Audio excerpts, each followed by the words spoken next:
GPS.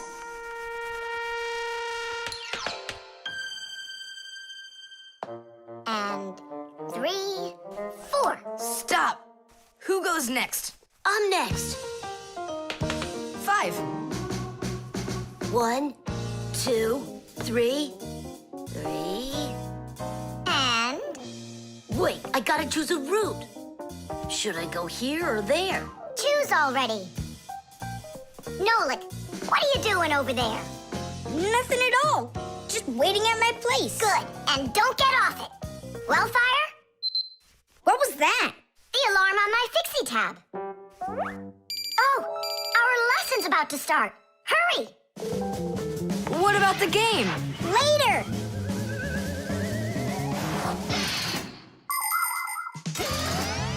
As soon as young Fixies enter their first year of Fixie school, everyone gets their own Fixie tab.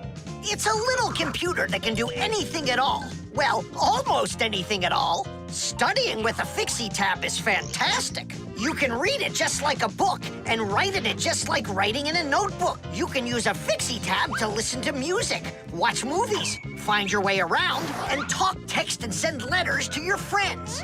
And if you want, you can use a Fixie tab to go on to the internet that humans use, or you can visit the secret Fixie internet, where you can find news about the world of the Fixies. And Fixie tabs have games on them, too. Of course, these games can be a lot of fun, but you shouldn't play games until your homework is all done.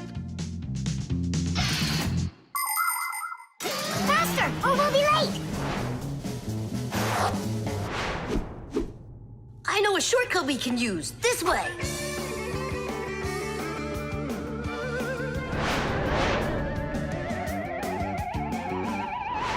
Now which way do we go? I need to remember the route.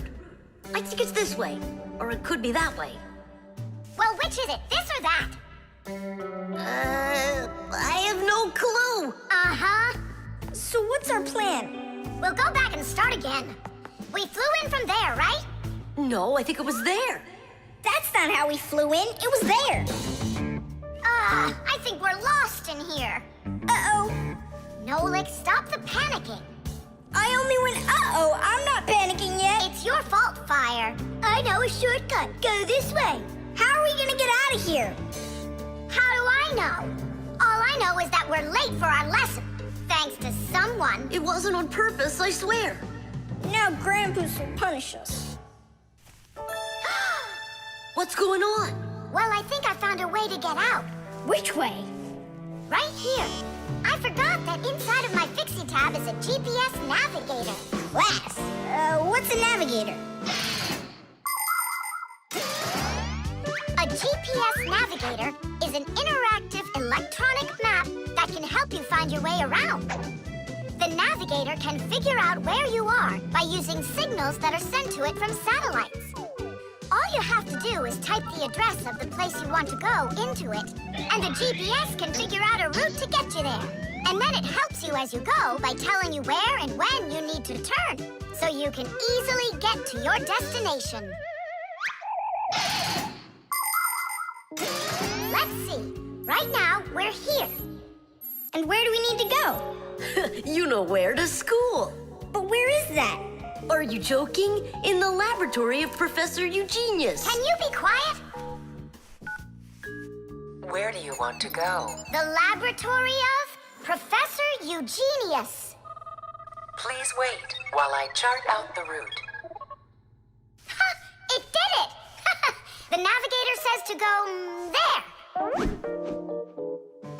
Hey, what are you doing over there? Come on!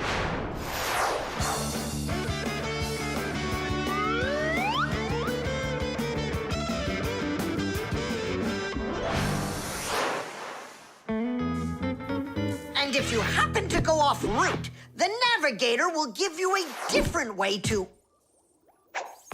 Well, you finally made it. Unfortunately, you missed an important lesson today. We got lost. Forgive us. In case you're wondering, we were studying navigators. And you know what? We just used a navigator to get here. Yeah, it showed us the way we had to go. Well, that's certainly quite lucky for you, because now you don't get an F. But from now on, kids, you have to get here on time. I promise you that. 'Cause now we know where to get our shortcuts from. Reflexes. Add this to that. Now what do you get? 3. Don't you remember? Bark, bark, bark. All you have to do is bark 3 times. That's too hard a trick for Chusaka. Maybe you could teach her to jump through a hoop. I already tried. She just sits there. Come on, Chusaka, give it a try. Try showing her this sugar. Chusaka. Alley-oop. Come on, jump. See you, Tom Thomas. It's time for us to go to school. See you later, animal tamer. Great job, Chusaka. Our lesson for today is on the subject of reflexes. I'll write it here for you. What's the lesson? Someone's late again. Ah, colleague, my glasses are gone. Are they here? They're right there on your forehead. Ooh, how about that? Forgive me for interrupting. Let's continue our class. And so, Thanks so much. so you turned into screws again. Does anyone know why that is? Because we have to hide ourselves from humans. But you don't have to hide yourself from Professor Eugenius. But we didn't know it was him at the door. Right you are. You had already transformed before you had time to think. And that's what we call a reflex. To explain it in simple words, a reflex is when our body reacts to something automatically without needing any time at all to think about it. When we touch something very hot, we instantly jerk our hand back. When we're about to fall, we swing our arms and legs to try to keep our balance. Just imagine what would happen if we started thinking how and in which direction to move them. So it's fair to say that our reflexes help to protect us.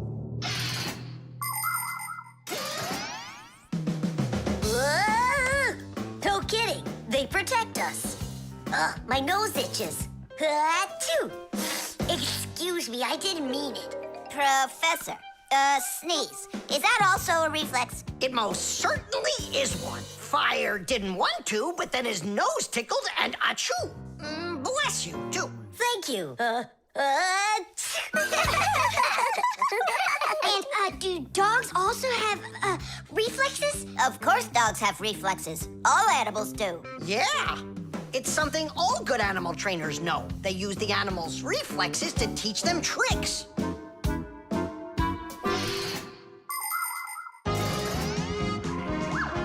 Many humans teach their pets lots of commands, like to bring a ball, to count, or even to dance. But to train a pet, you gotta know what to do. A good animal trainer always has plenty of treats handy. As soon as an animal follows a command correctly, like standing on its hind legs or jumping over a hurdle, the animal gets a treat. And then the trainer makes a unique signal right away, like clicking his fingers or blowing a whistle. After repeating this training over and over, the animal develops a reflex. Once it gets the signal, it carries out the command and then gets a treat.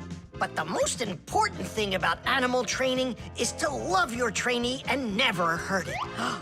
Otherwise, no treat will work.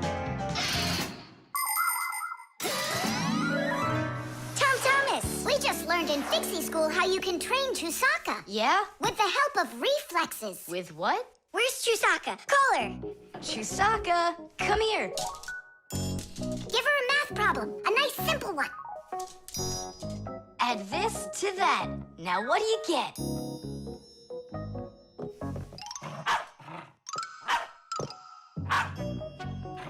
It's a miracle! 3! You got it! No, it's not a miracle. Science is what it is. You know how Chusaka barks whenever she sees a Fixie around. That's what we call a reflex, you know. I understand. And do you know how I can teach her jumping? Well, we didn't figure that out yet. Wait a sec, I know how. Chasing Fixies. Isn't that one of Chusaka's reflexes? Probably, That's although... great, so let's go and train the dog. Nothing's ever too much for a good friend. Chusaka.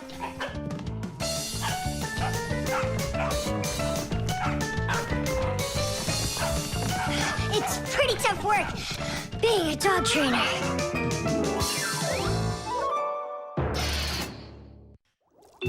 The Manipulator.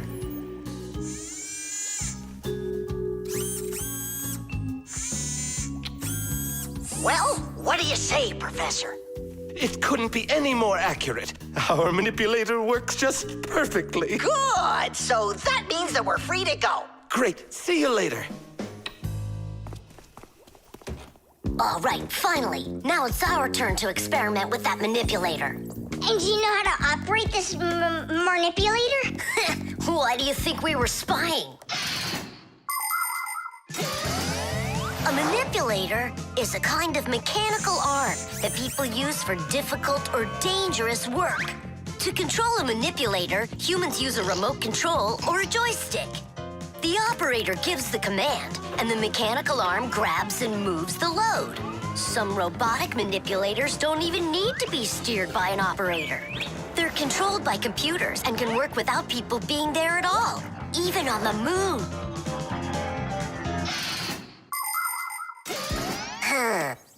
What is this button for? Uh-huh. How about this one? Uh-huh. Would you like to take a ride? Right now? You're scared. Scared? Not one bit. Then off we go. Yeah, cool. Ha, this is totally awesome. Well, hang on. This is gonna get even awesomer.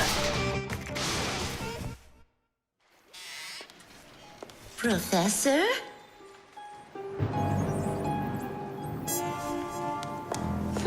Strange. What made this ladder just fall over? Ah! Am I crazy? Or is someone here? Oh, calm down. Calm down now. Poor Elisa. Yeah, you're completely overworked. Whoa! Ah! Who's here? Achoo! Hang in there, Nolik. I'll get you out of there.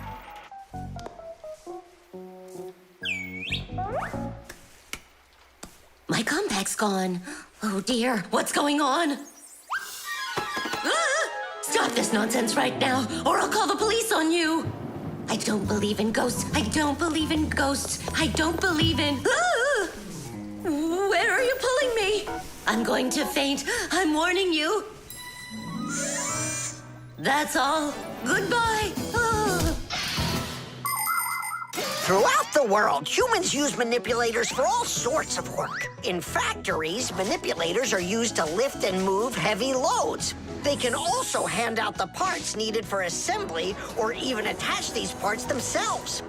In hospitals, more precise manipulators are used by doctors to help perform operations. Manipulators are also used in places where the work is simply too dangerous for people. For instance, where there are deadly chemicals, or places where humans can't get to easily, like somewhere underground where there isn't enough space to move, or deep under the water. Or in outer space where there's absolutely no air to breathe. So you see, mechanical arms are helpful in all sorts of places where humans are unable to reach things with their own arms. Hang on, Nolik. How can I get that thing open? Ugh, I got it!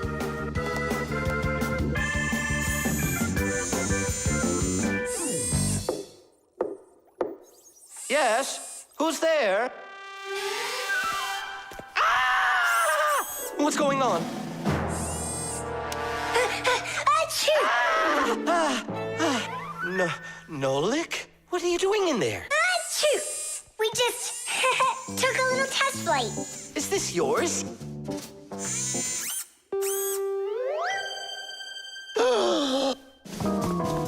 Elisa! Elisa! Professor, you genius. I was attacked by a crazy arm. The manipulator. It's your imagination. Look, it's come back. Stop, I'm telling you.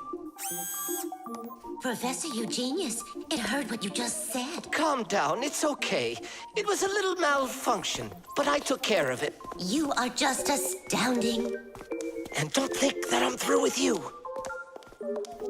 With me? With you?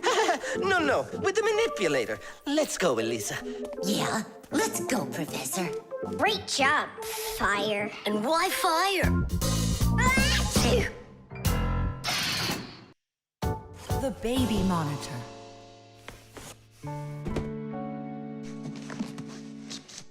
Oh, it's my old baby monitor. On. Check. Checking. 1, 2, 3. Checking. It's working. Why don't we give it to the Johnsons? They just had a baby the other day. This is mine, and I'm planning on using it. Aren't you a little too big for it? No, I'm not big at all. Well, I didn't realize that you're still a little boy. And a greedy one at that. They're never gonna notice this. Hey, Fixies, are you here? We're here now. Why did you call us? I gotta show you how I turned into a mind reader. I find that just a little hard to believe. Okay, then I'll show you. I'll leave you alone, and then you'll hide this button wherever you want. Then I'll come back and find it. You got it. So where's a good hiding place? Well, we gotta think of one. Right here, under the keyboard. Great! Go on, Nolik. Come on in. We're ready for you. And now, I'm going to read your thoughts. Here I go. You hit the button here. Look. Ta-da! He really does read minds. Oh, that was a lucky guess. Bet you can't do it again. Well, I bet you I can. We're gonna have to be sneakier.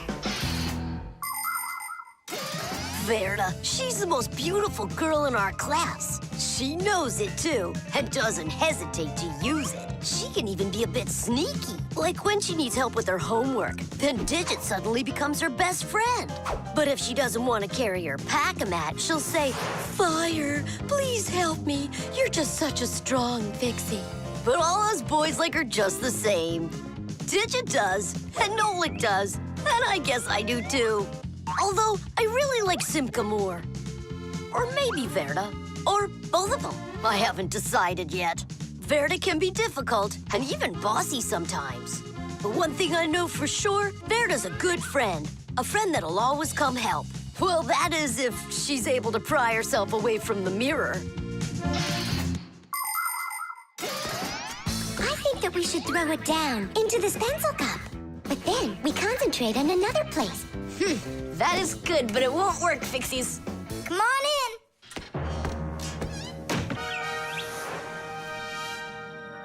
Uh-huh.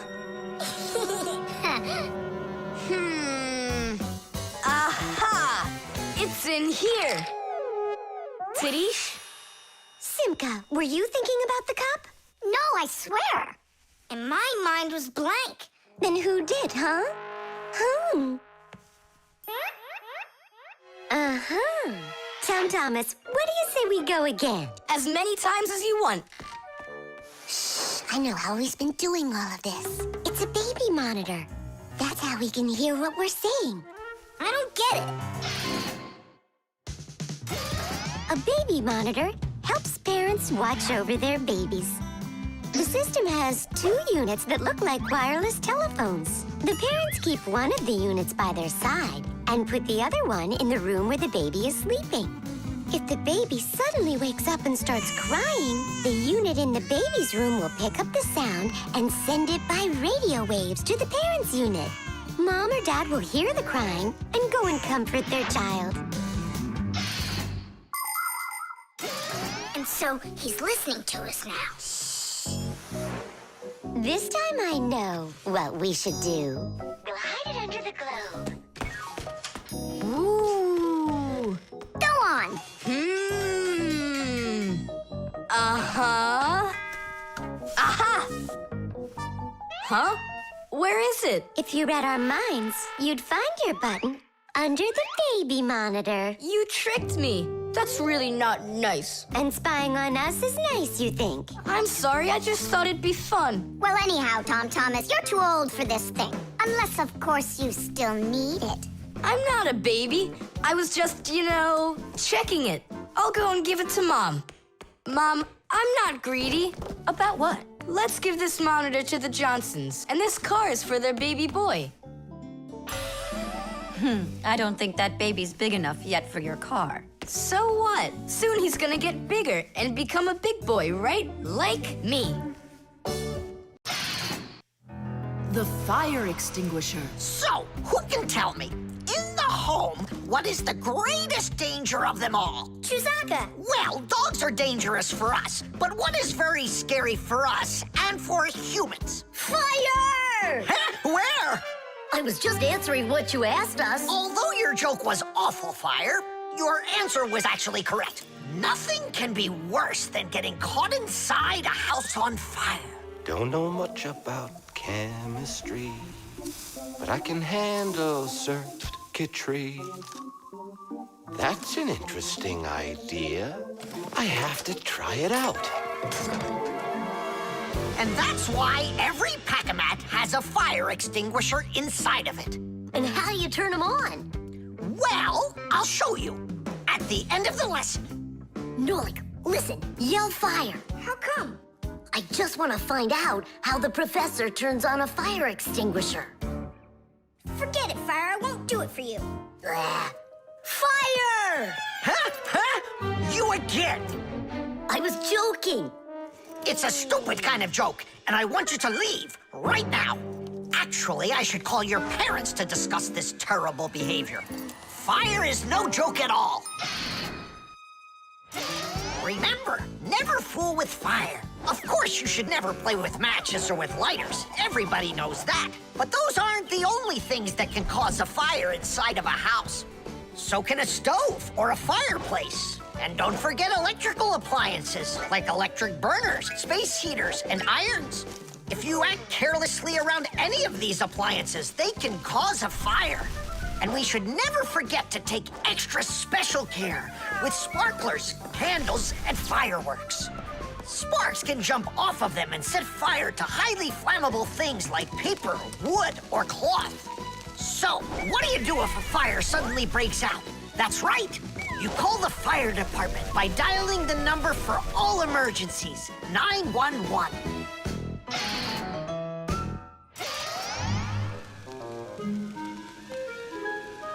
Huh? What's going on? No way. No way! Fire? It's burning for real! Fire! What do I do? Oh, yeah! I need a fire extinguisher!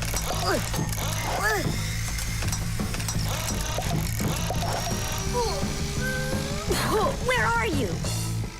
And that's how a Pack-A-Mat can become a fire extinguisher.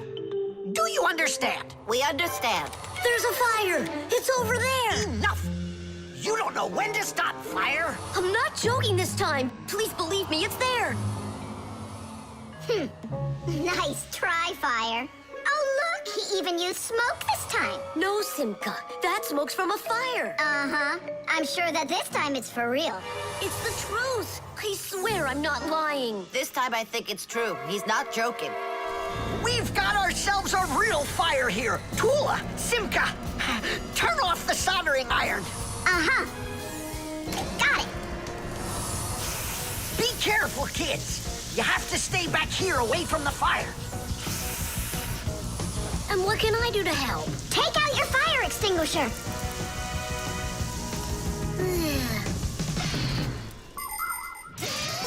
Long ago, people used to put out fires with just water or sand. Today, people also use fire extinguishers. Fire extinguishers are cylinders with hoses. They're usually painted red, so they're easy to see. The cylinder is filled up with a special powder or foam. If someone needs to put out a fire, they point the hose at the fire, pull out the safety pin, and squeeze the handle. The foam or powder shoots out of the extinguisher and puts out the fire. Our fire extinguishers are just too small for this fire. We have to find Professor Eugenius to put it out. I already did. All right, Where's the fire? Ah! Ooh! Hooray! We put out the fire! You Fixies are just the greatest. Thank you. You saved the whole laboratory. Not at all, colleague. If not for you Fixies, I can't even fathom how this could have ended. And what I'm wondering is how the fire got started at all. Fire? I had nothing to do with that. Yeah, sure. Then who was yelling, fire, fire? You know what? Maybe it was you that set the fire.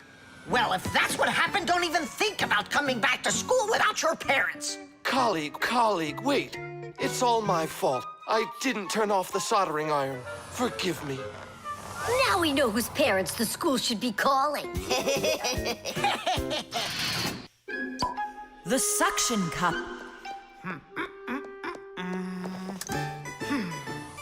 Where's Professor Eugenius? Did you see him? Not yet. Strange. He told me he'd be here today to conduct some tests. Rampus, right here under the glass. There's a note. Dear friends. That means the note's for us.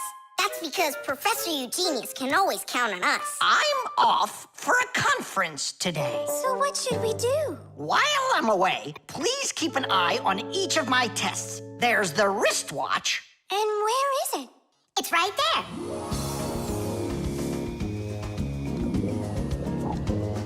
Look! How come the watch is in the water? So the fish can know what time it is? Nolik, don't be silly. This is the test he made for the watch. You see? It says water resistant right there on the back. That means that water shouldn't get inside of it. I see. So the professor needs to check if it will work underwater. Understand? Yep, I got it. The watch is working. So now, the doorbell test. We'll go look. It's over there.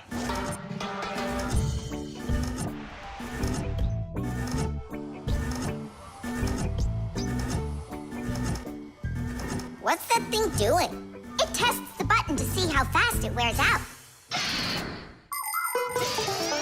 To check the quality of appliances, toys, sporting goods, or just about anything, they need to undergo serious testing. Take, for instance, telephones. They need to be tested with both heat and cold because they have to work in places as hot as Africa and as cold as the Arctic. Computers are tested to make sure they can be shaken and rocked, too. That way you can be sure they'll work on a desk at home, or outside in the park, or while you're taking a ride. Different kinds of products need different kinds of durability tests. For example, athletic shoes and car tires are rubbed and squeezed over and over to see how long they are going to last. Yes, testing's very important. Without testing, a machine or appliance could let you down at the very worst moment. If guests come to visit once a week, and once every month a hooligan comes, pushes the doorbell and runs, then I figure this doorbell will last right around 400 years. That's long. The doorbell is still working. That's very good. And also, What? I don't know. We need to turn the note over to read the end. But how? Oh, raise the glass, that's all. Hup, hup, hup.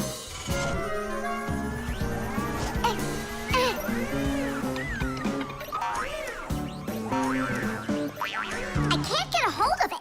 We should find a suction cup. A suction cup? Suction cups are made out of rubber or other elastic materials. When a suction cup is pressed against a smooth surface, the air inside is squeezed out. The air outside wants to get back in, and so it pushes down on the cup. The rubber edge of the cup won't let the air leak in, so the outside air keeps pressing down, and the cup keeps on sticking. And that's how a suction cup sticks to a surface by using the power of air. Wait a minute. I know where there's a really big suction cup that we could use.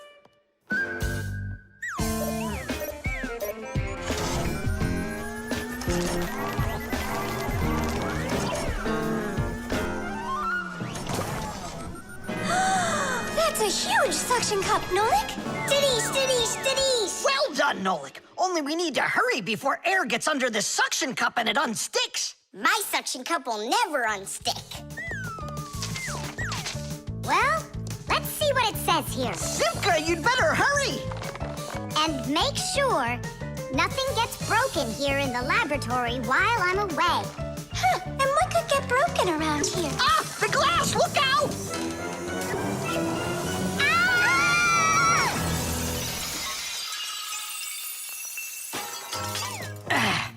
Yeah, so much for that. And who's going to clean up all this broken glass?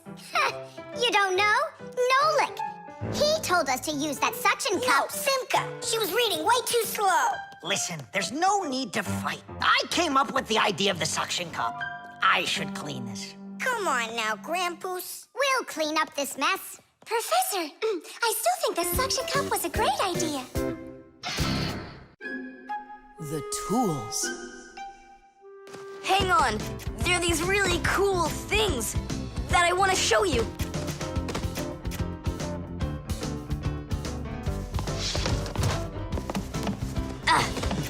Whoa! Whoa, look how many things you got all at once. Your dad's gonna be so angry when he sees what you did with all of his tools. I'm gonna put them all right back where they were. And where were they? Open the box and you'll see. It's neat. There's a special place in there for each one of the tools. Try hammering in a nail or drilling a hole with your bare hands. Uh-huh, there's no way. But with the help of the proper tools, it's a piece of cake. But of course, that's only if you know how to use them. Tools need proper care. If the head of a hammer is loose or a drill is dull, then you shouldn't work with them. It's dangerous. And when you're done working, put the tools back in their places, or you'll be tearing your house apart trying to find them the next time you need them. Huh. The pincers go here, and the wrench goes over there. This drill bit's too long for this spot. Let's see if it fits in this one. Huh. Any idea what this tool is for? For splitting wood or carving stone, that chisel's what you want to own. Wow, Simka, you're a real poet. Now try to answer this little poem. When you have a thing to measure, this round tool is quite a treasure. This tool, right? I know what it's called. It's a measuring tape. Let me measure you, Nolik. Wow, you've grown. You've almost reached 1 centimeter. Class! I also have a rhyming riddle for you. What bangs a nail into the wall to make sure pictures never fall? A hammer! I was first, and the hammer goes right here. And now I have one for you to guess. If you need to screw in screws, here's the tool that you should use. A screwdriver! I was first, again. You got it right. All right, Tom Thomas, we'd better hurry. We still have a lot of tools here to get sorted out. Humans, just like Fixies, use hundreds of different tools to do their work. Picking the right one depends on the task at hand. For instance, if you need to hammer in a nail, use a hammer. But you don't use a hammer for a screw. For that, there's a special tool called a screwdriver. A wrench is the tool for tightening nuts and bolts. A vise is used to hold a part in place, and a drill to drill a hole. If you need to cut a piece of wood, you should choose a saw. You could use a handsaw, for example, or a hacksaw. Different kinds of pliers can be used for snipping, gripping, or bending. If you need to smooth something down, you use a file. If you learn how to work with tools properly, you can build just about anything. Looks like we did it, just in time. Oh, and how about this? Do you know what kind of tool that is? I don't know. There's no place for it in here. Just throw it out. Come on. And what if my parents use it? Looks like we did something wrong here. My dad came home. Tom Thomas! I'm in here. Hi there. Reading. Way to go, son. Huh? Oh! I don't get it. Where is it? What? I put a piece of metal under the table leg so it wouldn't shake, but it disappeared. So that's where the tools place is. Did you take it? What? I didn't. It must be somewhere under the table. And you look under the sofa. All right.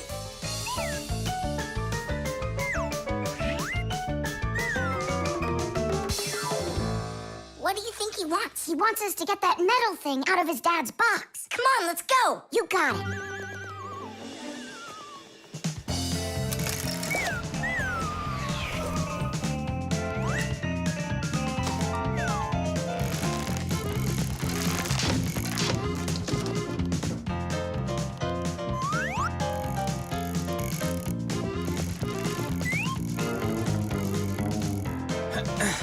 Any luck? Uh-uh. Me neither.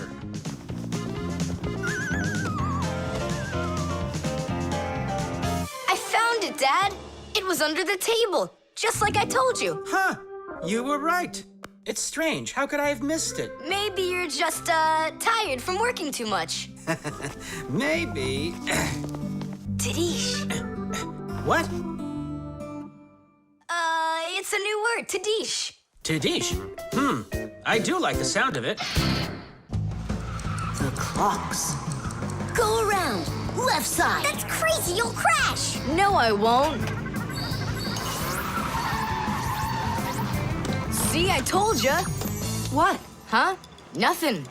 Now you talk with your computer like it's your friend. Listen, that's enough playing for today. Oh, Mom, just a little more. I'll give you half an hour while I cook dinner, and that'll be enough for today with the computer.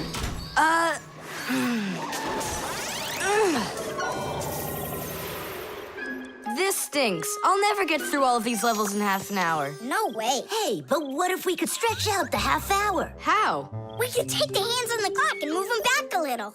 Mom will catch us. Fine, then let's slow down the speed of the clocks. Yeah, But how? You gotta know things like that.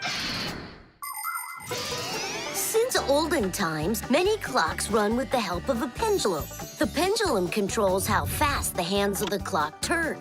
If you make it longer, the pendulum will start to swing slower, and the clock's hands will slow down. If you make the pendulum shorter, the clock will tick faster.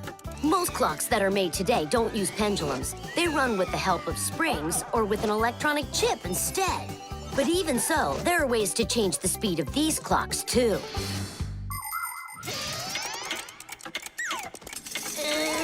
Push it! Wow, you did it! It's amazing how much slower it is. that'll give you lots of time to play. But now you gotta slow down the clocks in the kitchen. Yeah, and every other clock you got.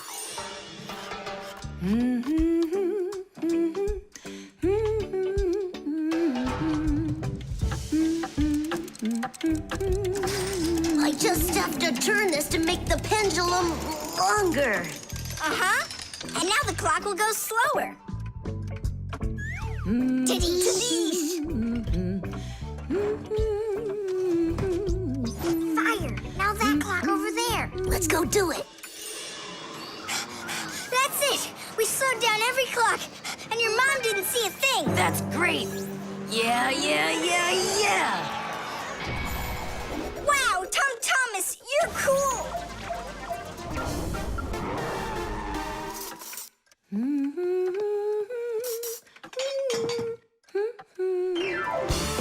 Amazing! He got another one! Awesome! You're unbelievable! Way to go! Huh. That's strange. Hooray! Incredible! Yay, I did every level. Oh, thanks. You're both just... The time masters of the universe! Yeah, but I'm getting really hungry, and Mom hasn't called me for dinner. Because a half hour hasn't passed on the clock. Hey, do you smell that? Something is burning. What happened? A fire? I don't get it. I was just waiting for 30 minutes like I always do. But everything burned this time. Maybe the clock stopped? No, take a look. They're working. Oh, I'll make you some oatmeal. Oatmeal for dinner? Mom, I need to, I'll be right back. You see what you've done? Time Masters of the Universe? You gotta go speed those clocks back up. Okay.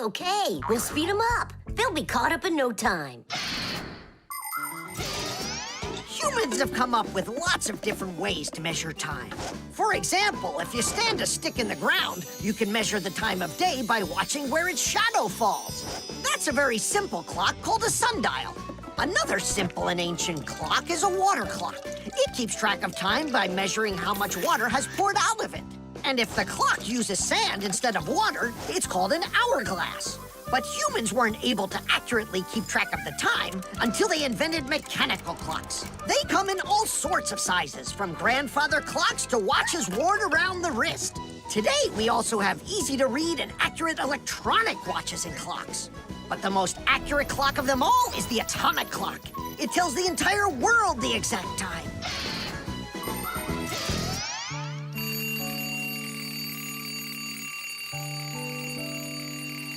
Tom Thomas, why is your alarm clock ringing in the middle of the night, huh? Really? Is it still night out? Look, Tom Thomas. But the clock says that it's morning. Interesting. Yesterday, Fire and I sped up all the clocks, so that's the reason the alarm went off. Sped them up? Are you crazy? Tom Thomas asked us. So what do we have to do now? Don't you know? Get to school, it's time. I'm joking. Go back to sleep. Don't worry, I'll get all the clocks working right again. Can I go and fix them with you? Ha! Fix them? You boys are the ones that always make the problems. The bee.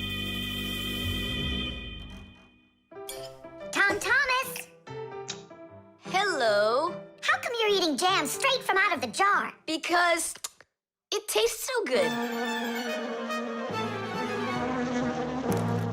Oh, a bee!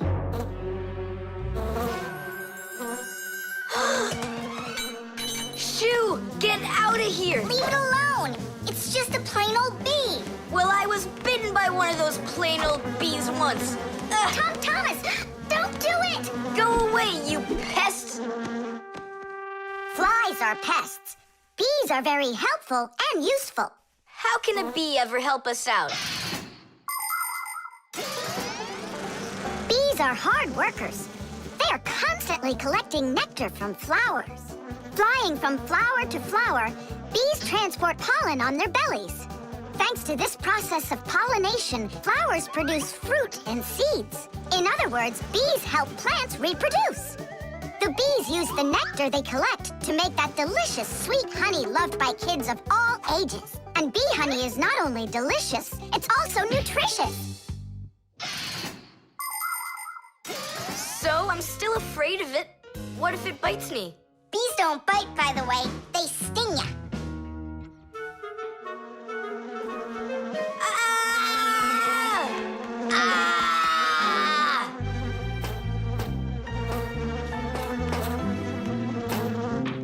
Well, now I'm gonna show ya.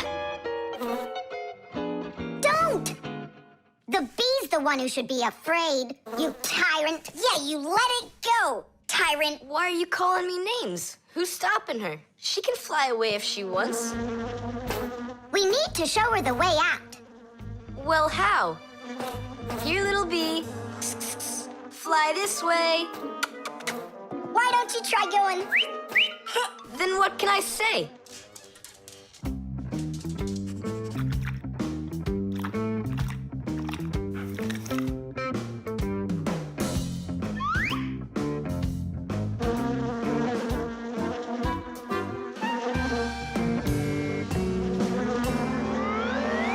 Chusaka, don't move. It'll sting you. It doesn't want to sting. Both of you like to eat sweets. You like eating jam, and so does the bee. Why don't you carry Chusaka to the window?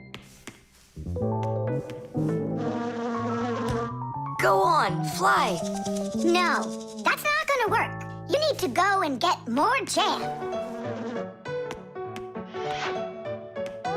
Here, little bee. Yum, yum. Go on and fly. You're free. Let her eat first. Don't be greedy. I'm not being greedy. If she eats, she can make honey out of your jam. Long ago, people could only collect honey by destroying the nests of wild bees. And that went on until someone came up with the idea of taming those insects. They started by leaving enough honey for the bees to survive through the winter.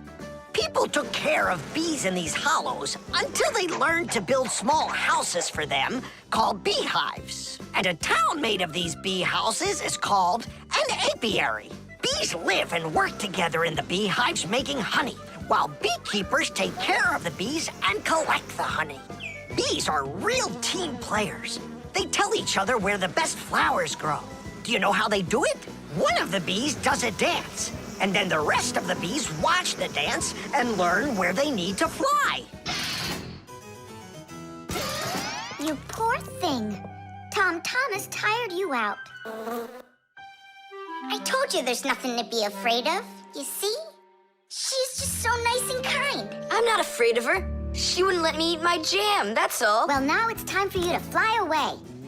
Whoa! She's playing rough here. I want to try. Nolik. You're too little. You'll have to grow to do this job. Whoa, whoa, whoa. Calm down now. Now let's fly. Hey, Simka, the window's back there. I can see that without you. So how can I get you to turn around? Cool! Hooray!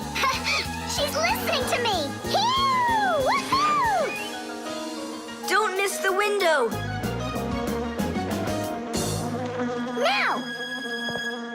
So long, honeybee! Tidish!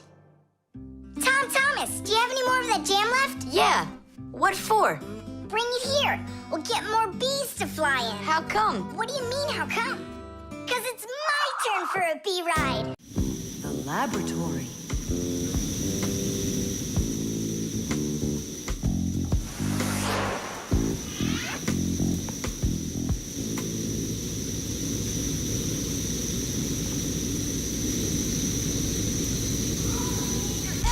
You've got to get to the school right away! What did he say? That we've got to get to the school. How come? Did you hear why? I didn't, did you? I wonder if Simka didn't go to school today. Or if Nolik got into some kind of mischief? Oh, I'm worried this is something serious. La la la la la la. And that's 5, 6. I like this hairstyle. 7, 8. Hi there. Hello, Verda. Where's Grampus? I'm not positive, but go and look in the chemistry area over there. Over in chemistry? Tell us, was Nolik doing anything wrong today? Nolik? He's always fooling around. Right. So we're not here for anything Nolik did. Maybe something awful happened to him. Like what? Well, how about anything? This isn't just a school for Fixies. This is a laboratory. The laboratory where Professor Eugenius works is always humming. In the mechanical zone, Professor Eugenius tests all sorts of different devices to see how well they are made. In the chemistry zone, he conducts experiments on the quality and safety of food. In the electrical zone, he repairs electrical devices and checks their safety. Unfortunately, the professor can be absent-minded, and that can cause things in his laboratory to bubble, spark, or even explode.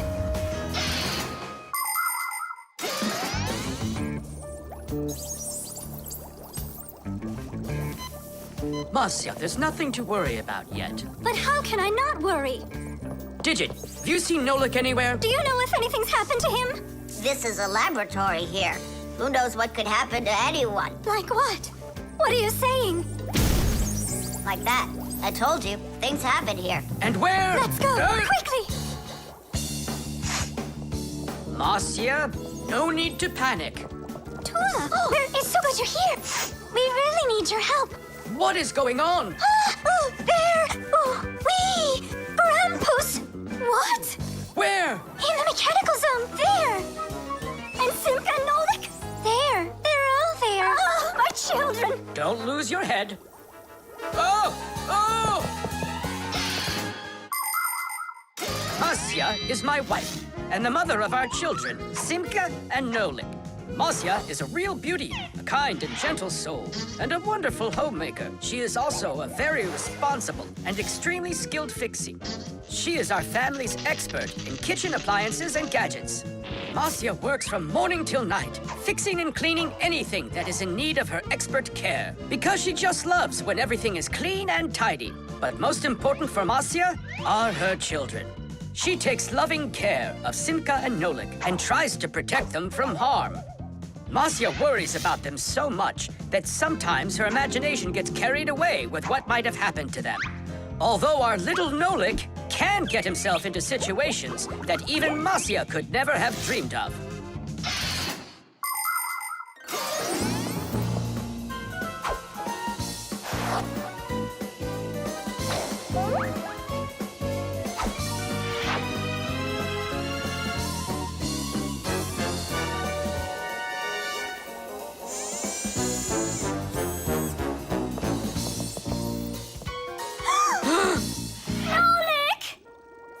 Hang on tight! We'll save you!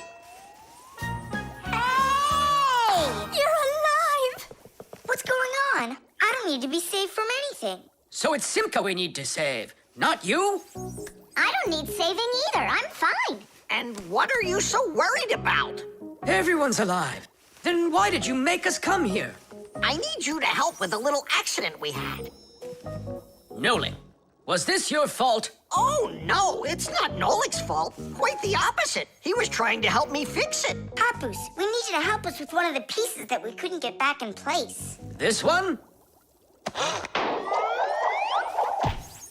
Tadish! Oh, a perfect repair. Huh, that was really the only reason we had to rush here? Why not? There was just no way we could let this wait, so I sent for you. But Fire said... Why fire? Why is it always fire? How come you had to scare us so badly? I'm not the one who scared you. You did that all by yourselves. The airbag. We're gonna be late. We'll make it.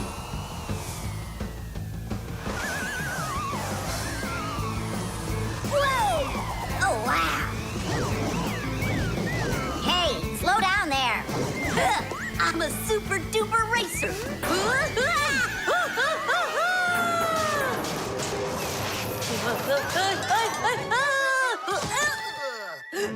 Well, Fire. Again, risking your life. And super racers like me can always count on luck. You know, Fire, counting on good luck is stupid. It would be better if you would keep your mind on safety. Actually, today, Professor Eugenius has something really special to show us. He's going to be testing an airbag. What's that? Ditch it. Explain it. Everybody riding in a car has to wear their seatbelt, because if the car has to stop quickly, the belt will hold the person back. But there are times when even seatbelts don't give enough protection, like when a fast-moving car crashes into something. When that happens, the driver and passengers can be protected by an airbag. You can't see them when they're folded up because they're hidden, but if the car is in a crash, the airbags blow up very quickly, and the person bumps into the bag instead of banging into the steering wheel or flying through the windshield.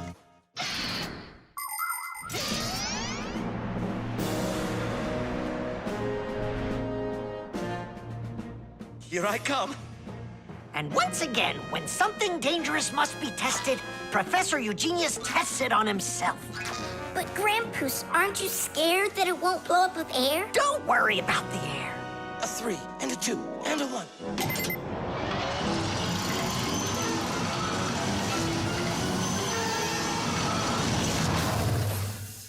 The airbag filled up in an instant. Did you notice? Yeah, but how does it do it? There is a chemical inside of there that quickly burns and instantly turns into a gas the moment the crash takes place. The gas fills the airbag, and there you go. Did I explain that right, Professor?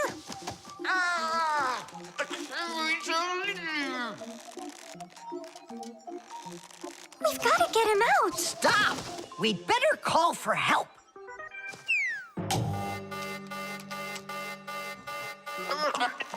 Professor, do you need some help?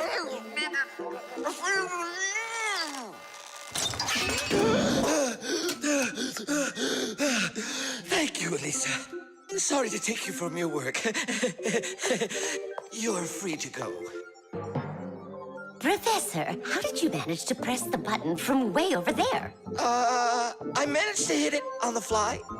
You are just astounding. To keep small children safe while they're riding in a car, they must be buckled up with a seatbelt inside of a special booster chair. But kids also need to be careful when they're riding a bicycle, skateboarding, roller skating, or riding a scooter. First of all, it's best to keep off of roads where there's too much traffic. Second, put your protective gear on. For your arms and legs, wear elbow pads, gloves, and knee pads. For your head, wear a helmet. That way, if you fall down, you won't get badly hurt. And third, make sure that people can see you. If you're out riding in the evening, your clothes and bike must have safety reflectors on them. They let drivers see where you are by reflecting the light from their headlights back at them. Remember, better safe than sorry. Here we go. Well, I hope this time I've got it. Should we call his assistant right now, just in case? Let's just wait and see. Ready, set, go! Grampus, he needs to be rescued. No need. I made a change to it. Now the bag not only inflates automatically, it deflates itself as well. Splendid! As you Fixies say, Teach! Today's lesson is done. Hooray! Come on! Where's my Fixie board? I've got your Fixie board, Fire. Here you go. I just went and equipped it with an airbag. Really? Ha! How come? You know I'm a super racer. See? Woohoo! And that's why I installed it. Super racers don't need airbags. We never, ever.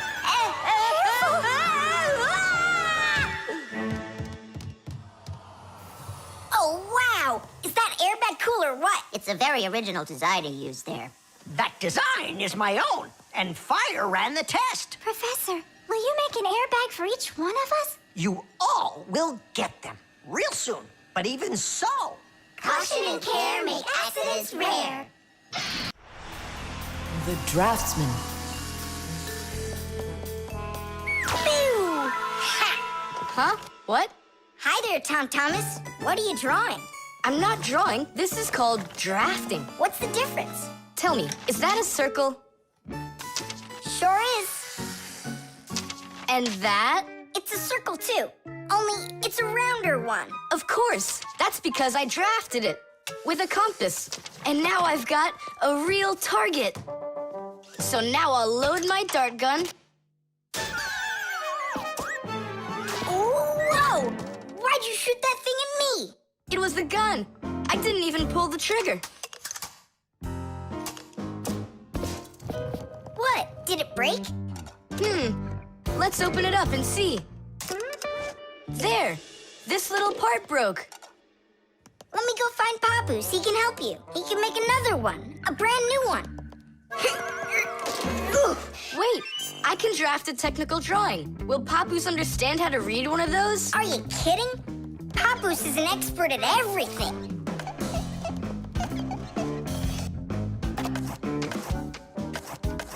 Done. Wow, Tom Thomas, you're a real technical drawer. A draftsman, Nolik. That's what they call it. Try drawing a perfect circle by hand. Can't do it, huh?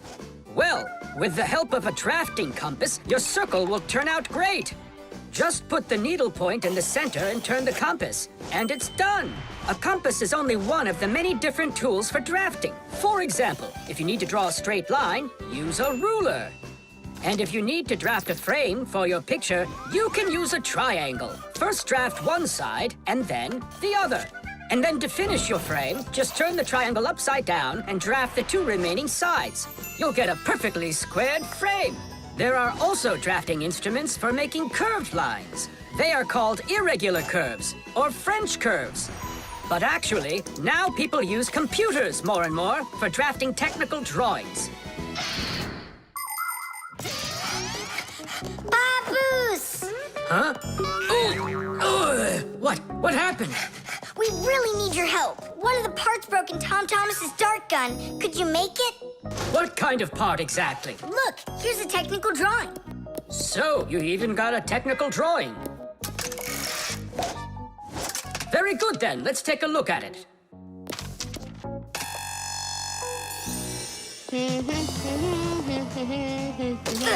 Here you go. Super. Let's see. It's not gonna work. You see, it sticks out here on the side. I need to draft another technical drawing. Papoose! Huh? Nolik, you scared me again. Forgive me, but the part has to stick out over on this side.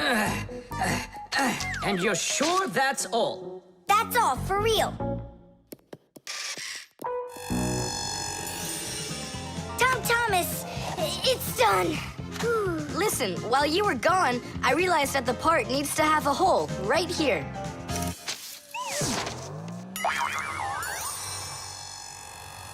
Papoose? Again? Sorry about this, but there's a hole in this thing, too. A technical drawing is a special kind of drawing. It has to precisely describe the thing that needs to be made. To do that, the drawing must be very accurately drafted and include all of the measurements. And that's not all.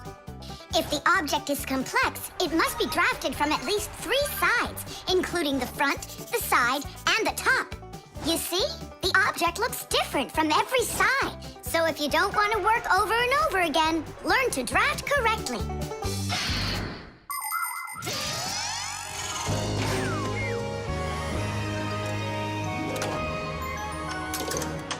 Kaboom. It works. Bullseye! And all thanks to our technical drawings. Yeah, after 3 tries, right? Some draftsman you are. Now I can draft all sorts of technical drawings. Even one of you if you'd like. No, don't bother. Hey! Great. That tickles. Now do me a favor and turn. Hey, what are you doing there? Just stop. What's going on? Now I think I got it. It's done. And what's that circle for, huh? That's the top view. You know what, Simka? That's what you really look like from up here. Nolik, take this over to Papoose. He can use it to make another Simka. No thanks, Tom Thomas. For me, 1 Simka's enough. Chess. How about that? Then I'll play my pawn. And I'll play my pawn. Grandpoos, we need our spool, and it's missing. Oh, congratulations. Professor, have you seen it anywhere? The spool? I haven't seen it. We're playing chess, can't you see? Do you like board games? Like dominoes, for instance. Just about everybody has played it. But do you know where it came from? Dominoes was invented by the ancient Chinese. They made tiles and decorated them with dots like on a pair of dice. And this is a game that looks a lot like checkers, but it's a lot more challenging. It's called backgammon. Backgammon originated in Persia, and from there it spread all over the world. But the most challenging game of them all is the game of chess. Chess was invented in India, and today the game of chess is loved in every country. It's played by adults, by children, and even by computers. Chess is a real sport. But the most important thing for playing chess is not the power in your arms, but the power in your brain. Hey, look, I found it! Yeah! Hey, what's going on? That's our spool. Please let us take it back. There's something we have to do with it. But we're using it. Can't you wait? It's a replacement for the missing pawn. Oh, Nolik can work for a while as the pawn's replacement. Yeah! I can do it. All right, you can take it. And you stand right over here. 1, 2, 3, up we go! Class. So how do we play? You're going to play for the whites. And now I'm going to capture your knight. And we're gonna knock over yours. Take that. Whoa, whoa, whoa, young man. Slow down. It goes back here.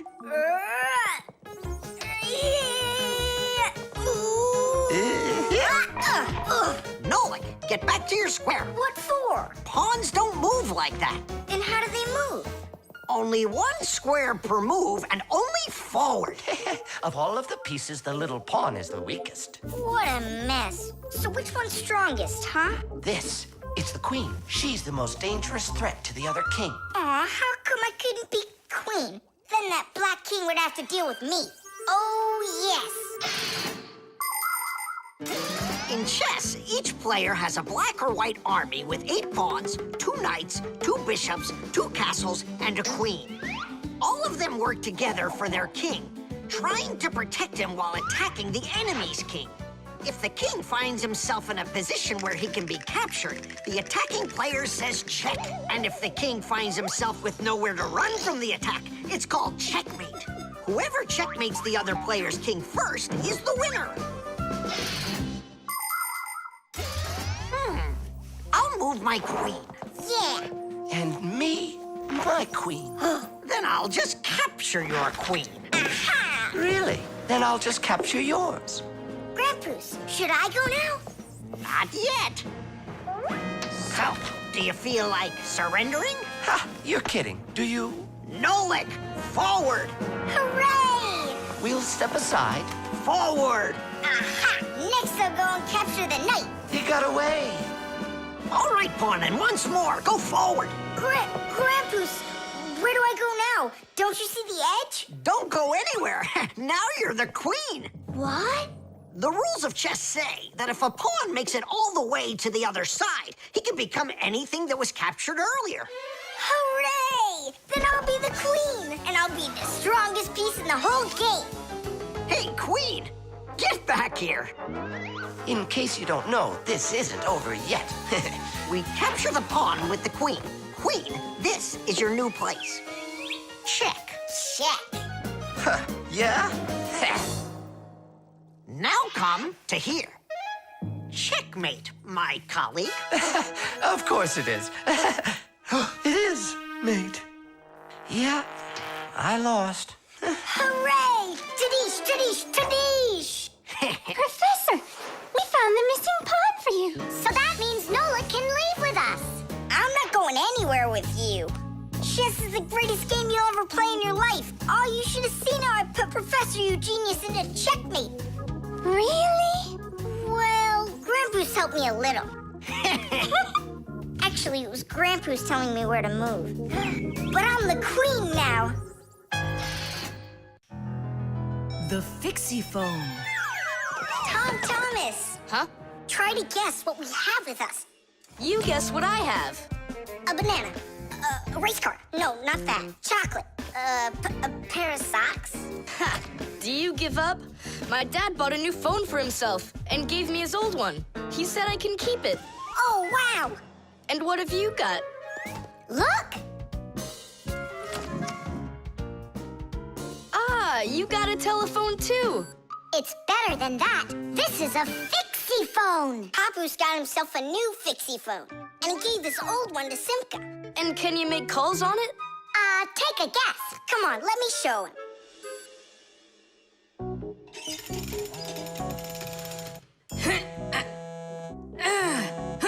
Hi there, Papoose. Hi, Nolik. Why are you calling? Just to say hi. Nolik, don't just call me if you know I'm working. All right. See that? So what? I can make calls on my phone. Calls to humans, that is. But to Fixies, you can't.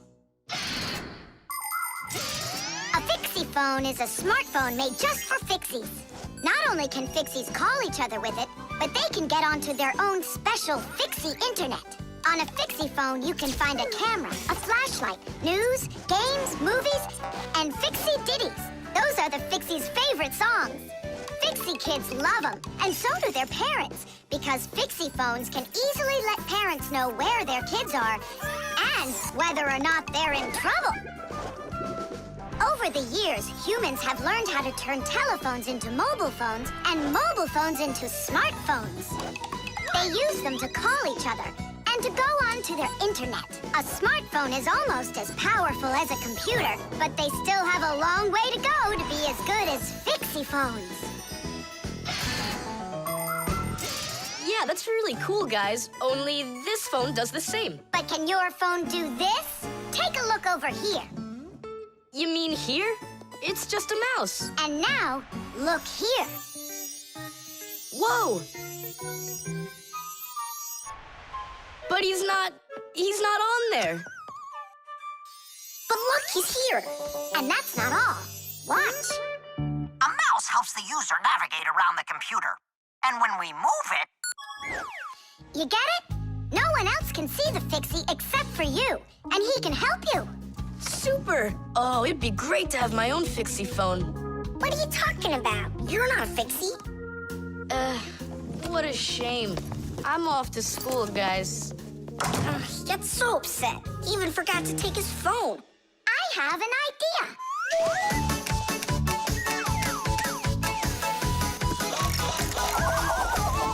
My smartphone's my best friend. I love to hear it beeping, so I keep it by my side even when I'm sleeping. Bing bong all day long, bing bong all day long, bing bong all day long, even when I'm sleeping. With my phone I play alone. I don't need my brother. Soon they'll make a brand new app to replace my mother. Bing bong all day long, bing bong all day long, bing bong all day long, to replace my mother. Check my mail, send a text 1,000,000 times an hour. I forgot to plug it in, now I'm out of power. Bing bong all day long, bing bong all day long, bing bong all day long, now I'm out of power. Bing bong all day long, bing bong all day long, bing bong all day long, now I'm out of power. We finished. Tadoosh! Look, it's a... Surprise! Wow, this is great! Now I've got my own Fixiephone. It's just like you've got. Well, pretty close. Tom Thomas! Tom Thomas, let me use your phone to call myself. I need to find my phone. Oh, wow. You've changed everything in here. Where am I? I guess I'm Papoose. What a funny name you came up with for me.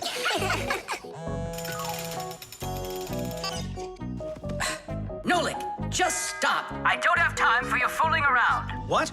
Who is that? That's, not Nolik. Who is this? Do you know who I just called? Does anyone know who this phone belongs to out here?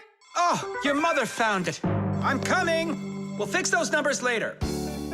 Ugh, Papoose is gonna really give it to us. Give me your phone, Tom Thomas, and I'll delete all the Fixie's numbers from it.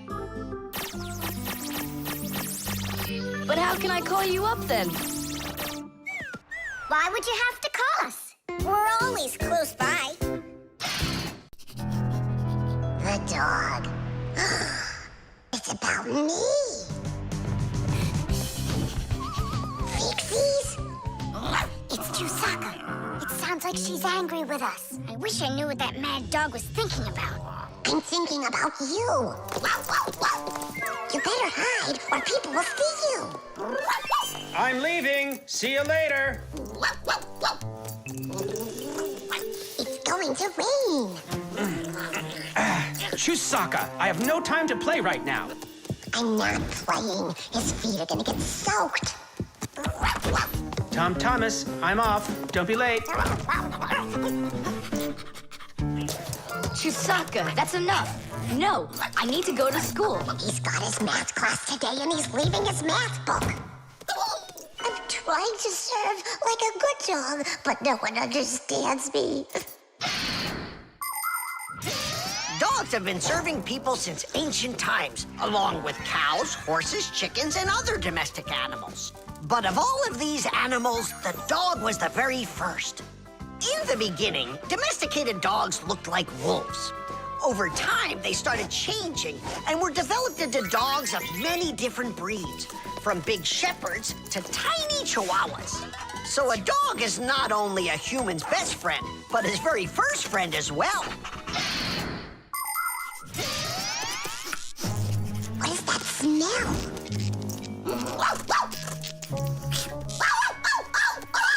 Simka, come on out. I see you.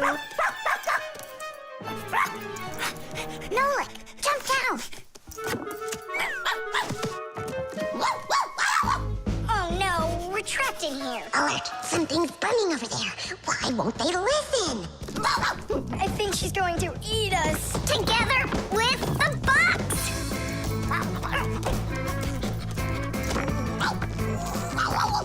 We're done for. Oh. Come on, look! The outlet is sparking. Oh, no. Something must have broken in there. Are we going to fix it? Kids should never touch outlets, and you know it, too. It's forbidden. Then how do we fix it? Go find Papoose, and I'll stay here and wait for you. But where's Papoose? I know where he is.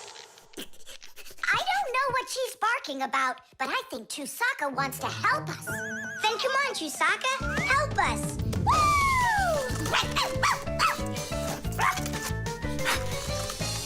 He's in there.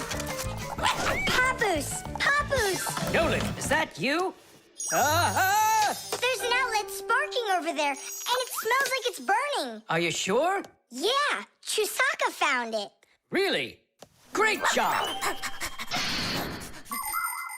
There are many kinds of service dogs. Dogs that help people by carrying out a wide variety of different jobs, like protecting a house or a flock of sheep if the dogs are shepherds.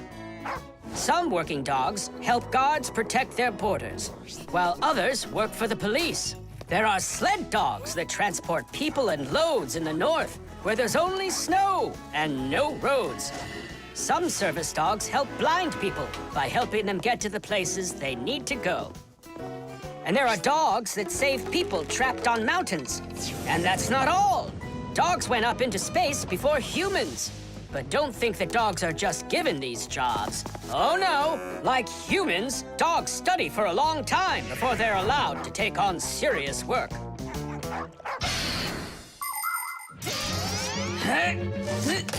Ah, that's all. There won't be a fire. Not today. Hooray! Well done, Chusaka. You're a real service dog, no doubt about it. Yeah, I'm working. I'm a real service dog. Chusaka, go away. I've had enough of you already today. Don't say that, because this working dog just saved your house from burning down. What do you mean? She smelled smoke coming from the outlet. It could be that Chusaka means well and wants to do the right thing, but nobody understands her. That's a bit hard to believe. Then what's this book? Oh, my math book. That's where I left it. Remember how Chusaka wanted to make you take it to school this morning? You're right. Atta girl, Chusaka. Well done. What a rain. My feet got wet to the bone. But this morning, Chusaka tried to get you to wear a different pair of shoes. That's something. I should listen more closely to this smart little dog of ours. Finally, they understand me. The instructions.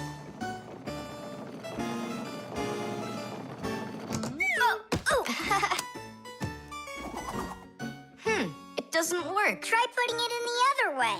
Did you read the instructions? Why would I?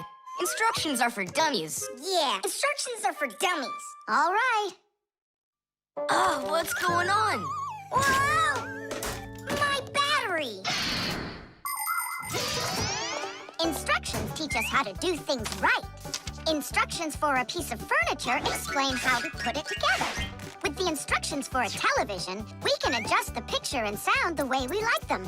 Printed on a box of oatmeal are the instructions for how to cook it. The instructions for medicines tell us what the medicine is for and how to safely use it. So always read the instructions if you want to do things right and avoid a lot of problems. I found it. Here it is. Here you go, Tom Thomas. Whoa. We got you a new chair, but it has to be assembled, and I'm afraid it'll be a little bit difficult for you. No, it won't. Don't worry, Dad. I'll do it.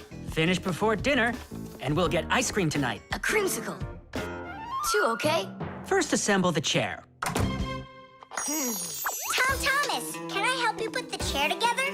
Come on. Hey, first you two need to read the instructions. Simka, stop being such a bore. What, like I haven't seen a chair? Or like I haven't seen a chair?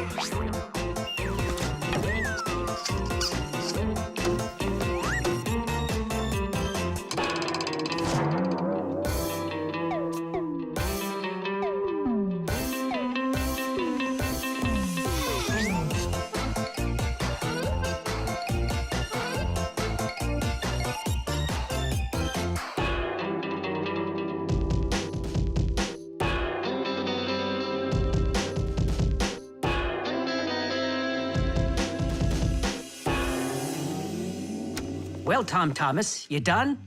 Dinner's ready. Let's go. Oh, Dad, no! I need another 2 minutes. Simka, help me. How? What does it say I have to do in the instructions? Ah, I thought you could do it without him. All right, I'll help you. Let's see. Take this part over here and that one over there. Nolik, get a screw. No, the longer one. It's over there. The very first stools and benches appear as far back as ancient Egypt. The pharaoh's stool was special because it had a back. It is thought that the pharaoh's stool was actually the first chair. For a long time, a chair was considered a luxury. Rich noblemen would bring their own chairs to parties. And the more important the man, the higher the back of his chair. It wasn't until the 19th century that chairs became part of every house. Today, there are just so many different kinds of chairs. There are wooden chairs, plastic chairs, metal chairs, chairs with legs, chairs with wheels, folding chairs, baby chairs, just all sorts of chairs. Well, how could people sit down at the table with no chairs? Ooh, I think we'll make it. Screw it in, quickly. Nolik, we need one more screw. But there aren't any. There is, you gotta find it. I already looked everywhere. Tom Thomas, time's up. Nolik, you have to help. How? Just for a minute, that's all. Turn into a screw. If it's only a minute, I'll do it for you.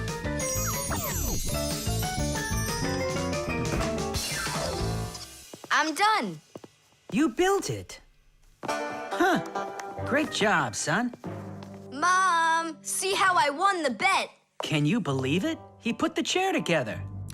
You're so brilliant. Go on, have a seat. Oh! Huh? Whew. Now I see. You missed a screw. But I screwed it in.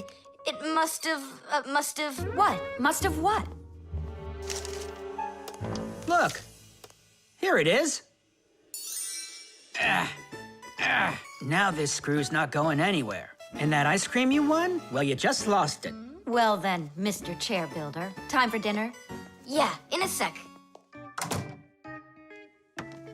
Where is that Nolik? He ran away. What a traitor. No, he's not. He promised you he'd become a screw for just a minute. And the minute was up. Well, where is he then? Over there. He's studying the instructions for the clock. Hey, Tom Thomas, it says that we put the wrong kind of battery into the clock. We should have used that kind. You see, Tom Thomas? If you don't want to be a dummy, instructions are for you. The shadow play.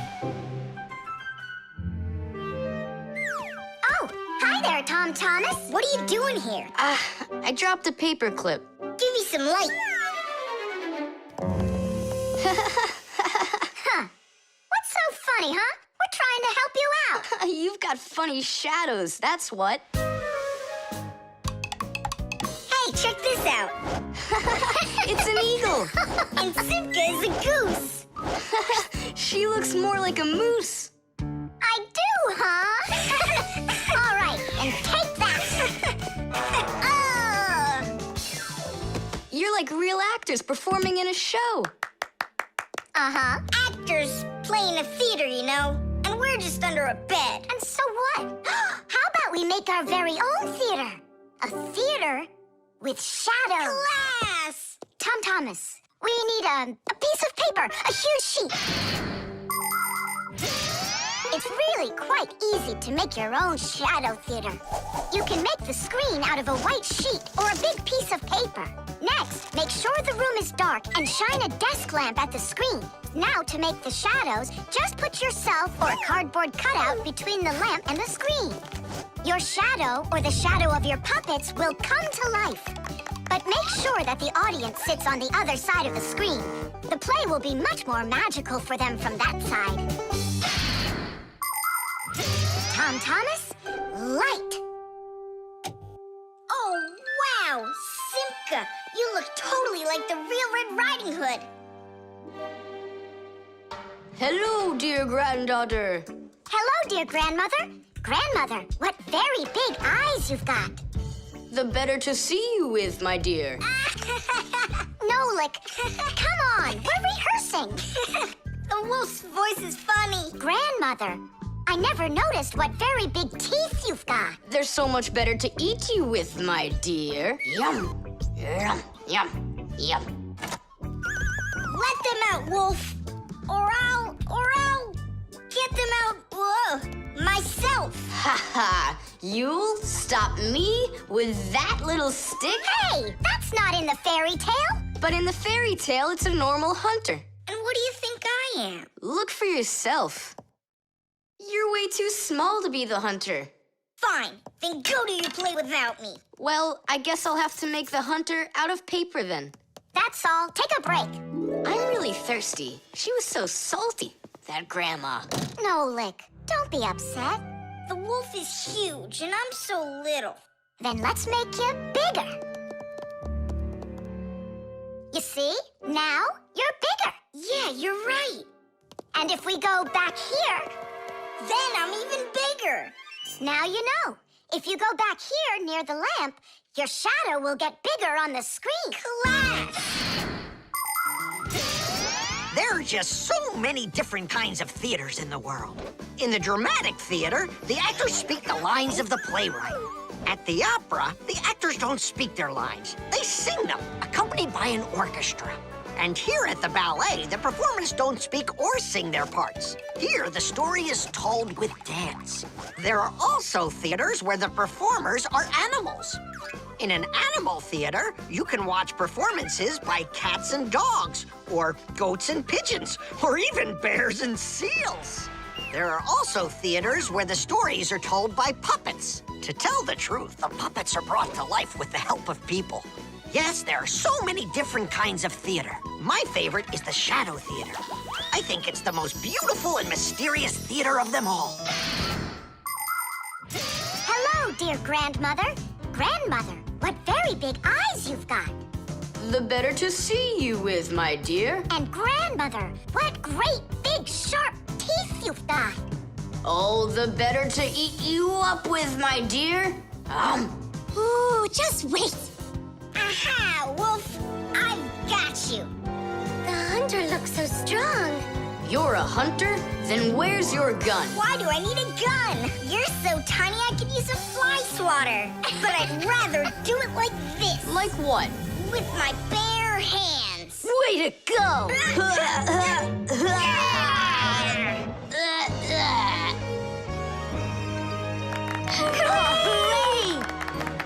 Splendid! Who was your favorite? Mine was the grandmother.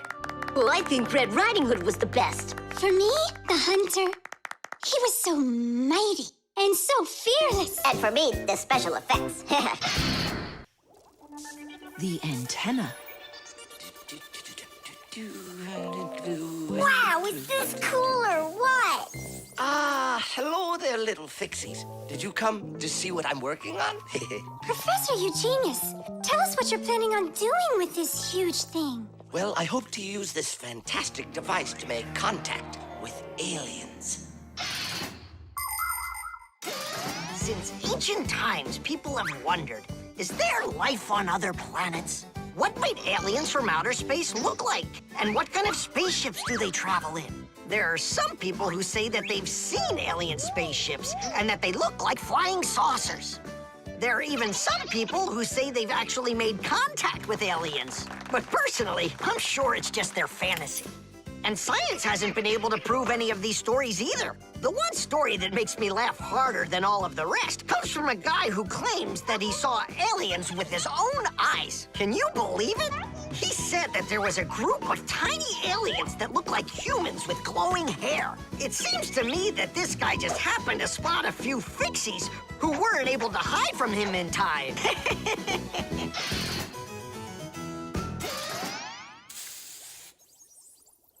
It's ready. If I could talk. And now what? If the aliens are out there flying by the Earth, they'll see this plate, get hungry, and come for food? Aliens don't need a plate like this, silly. When they've got plates that fly, flying saucers. You're both silly. This thing isn't a plate at all. It's an antenna. Antenna? Antennas help people receive radio signals. They come in all sorts of shapes and sizes, like this, or this. To pick up a signal that's very weak, powerful antennas that are shaped like large dishes work the best of all. When radio waves hit the dish, the waves all bounce off of it and gather together into one point. This makes the signal stronger and clearer. The most powerful dish antennas can even pick up signals from outer space.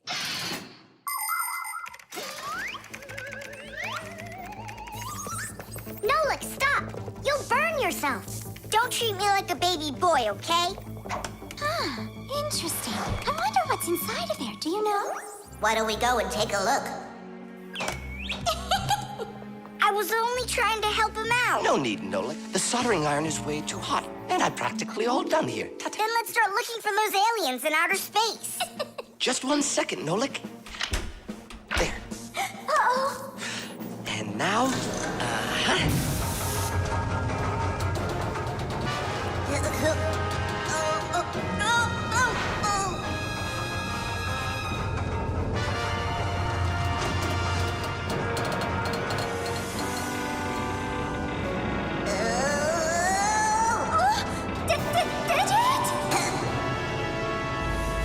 Here we go. Nolik, Simka, let's see if we can pick up signals from outer space. What do you think? Is it night right now, where the aliens live? What if they're sleeping? Quit bothering the professor with your nonsense. Let us out right now. Can't you hear us? Please let us out! I'm afraid there's no way they can hear us from this far away. I can't hear any signals. It just sounds like static. Be patient, you guys, and keep listening. Digit, we all know how clever you are.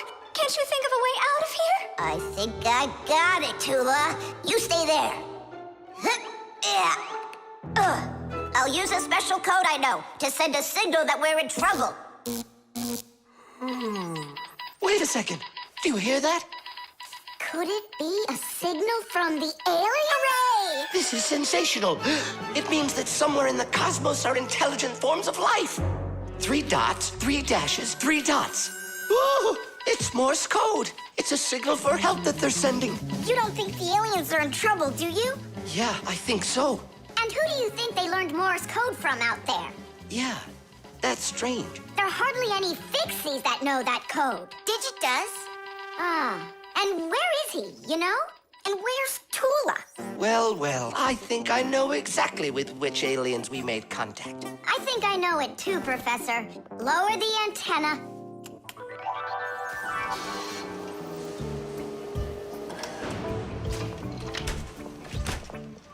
Greetings to you, oh extraterrestrial visitors. Hi there. It's good to be back. What a shame. I was really hoping that we'd find intelligent life forms out there. It's all right.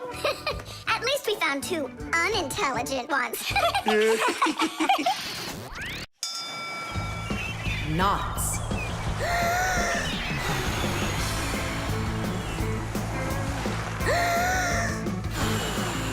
Nolik, there are pirates off the starboard side. Battery, fire! Hey, I'm not a pirate. Why'd you hit me? That's it. I'm tired of playing the wind. Where are my pirates? This looks great. Can I board your ship? And what are your skills? Tons, like protecting the ship and yelling hooray when we win. And how about good sea knots? Can you tie them? Of course I can tie them. Then tie up our treasure. And make sure it's good and tight. Pirates, prepare to attack! I got it. Whoa! That's done. Good enough. Hooray! It's good and tight. Now can you survive a storm? Without a doubt.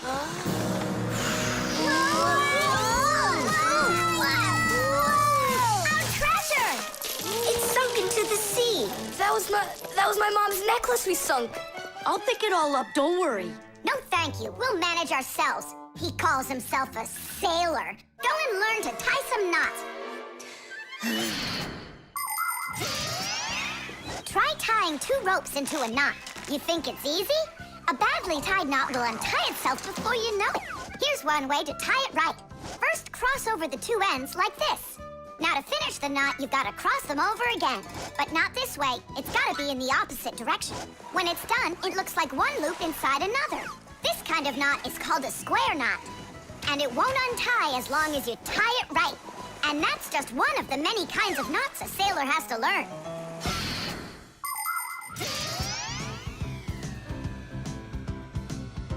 Oh!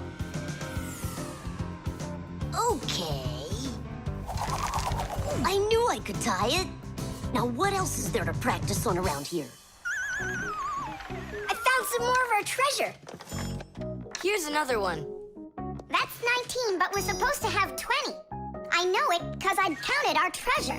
So what happened to the last one? Well done there. So what else could I tie? Perfect. I even remember what it looks like. It's a different color. It's a bright red one. Oh, Mom's gonna notice right away that the red one's gone. I gotta go find it. Yeah, I think it's on the floor. Who tied my laces together? I was just practicing, sorry. And what else did you tie up to practice your knots? Not sure you want to know. You're funny. Let's go untie them.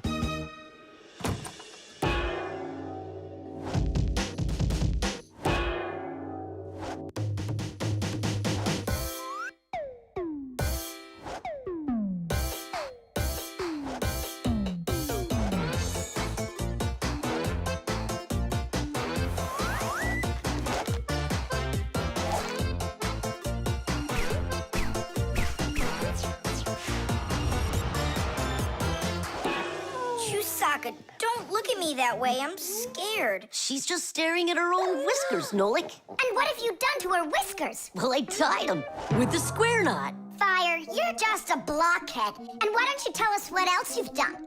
Well, okay. I tied a decoration on her tail. That's where it is. We were looking everywhere for that thing. Fire, go and fix everything you've done. Chusaka, don't run away. Don't be scared. We just want to untie the knots. Sailors have developed all sorts of different knots. Without them, they couldn't control their sails. But we couldn't get by without knots on land either. Mountain climbers use tightly knotted ropes to help them climb and keep them safe. Fishermen tie hooks to their fishing line using special knots. You can't even pitch a camping tent properly without making a knot. When people sew, they tie knots in the thread to hold it in place. And doctors use knots when they stitch and bandage a wound. And a tie wouldn't be a tie if you didn't tie a knot in it. Sneakers won't fall off your feet. And the laces won't drag on the ground if they're tied with a proper knot. But sometimes things can get knotted up by accident. And that's one time when you don't need to know how to tie knots, but how to untie them. All aboard! Like that. Now the only thing left to do is tie a knot. Should I tie it? Are you sure it won't untie? You're joking. Why don't you go ask Chusaka if I can tie a knot like a sailor? The Ecotester. Are you ready to see my new invention? I just can't wait to show you what it does. Whoa, what is it? An Ecotester. And what is it for? This device lets you check vegetables or fruit, so you'll know if they're safe to eat. To grow apples, tomatoes, or melons faster and bigger, people add chemical fertilizers to the soil. But there's a problem if too much of these chemical fertilizers is used. When there's too much of them, the harmful chemicals get inside the fruits and vegetables, and that makes them very dangerous to eat. An Ecotester is a special device that quickly shows how much of these harmful chemicals have gotten inside of the food. And if the reading is too high, that means you shouldn't eat it. As you can see, the Ecotester shows that this apple is good. Well, let's see. Look, this one is safe too. Ugh, it's not interesting this way. These apples are all safe. Now let me take this delicious apple and, make it bad. We will inject this apple with a harmful amount of nitrates. How come? What do you mean, how come? So we can see how the Ecotester works.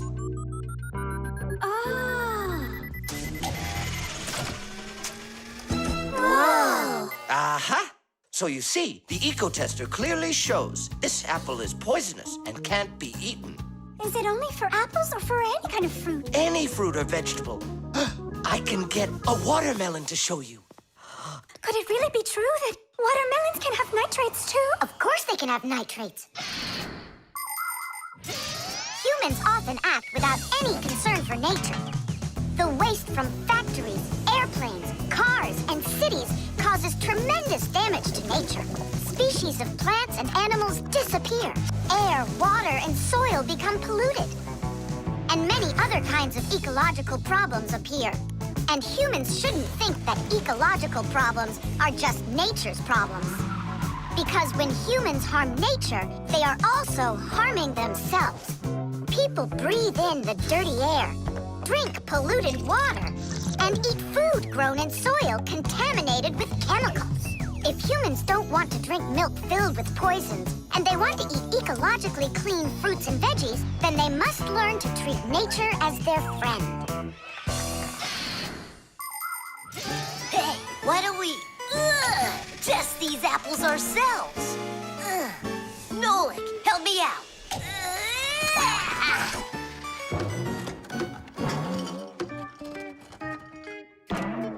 Oh, it rolled away. I don't care. That apple's poisoned with nitrates. Oh, apples.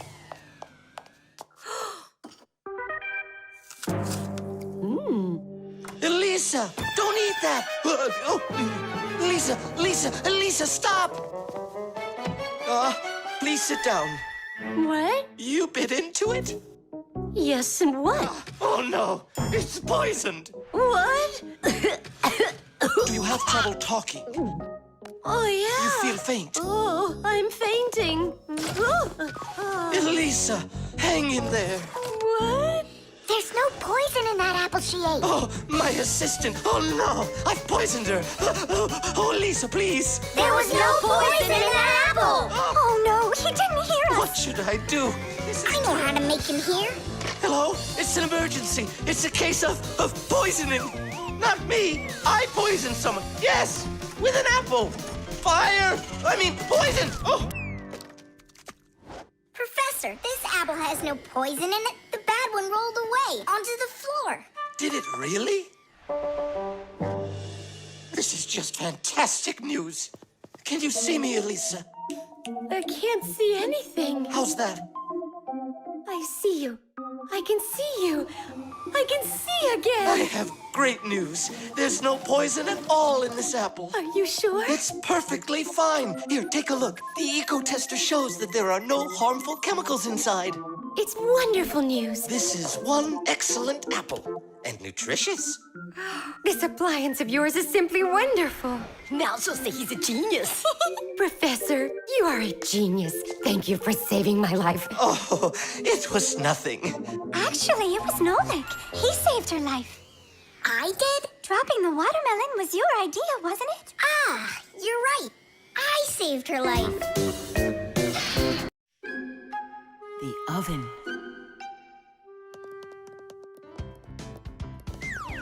Now here he is, our death-defying acrobat. Nolik, don't! I'm not Nolik, I'm an acrobat. You're going to fall. I'm not going to. I see. Every single time with him, it's the same old story. He gets himself into trouble, and I've got to get him out of it. No, I'm falling. Whoa! Hold on! I'm just joking. Nolik, you're a knucklehead. Simka, Tula, We're down here. Look who's in trouble this time, huh? This isn't funny at all. Need some help? We can manage this ourselves. Right, Tula? Well, all right then. See you later. We gotta get out of here. Tom Thomas's mom is coming. Hide!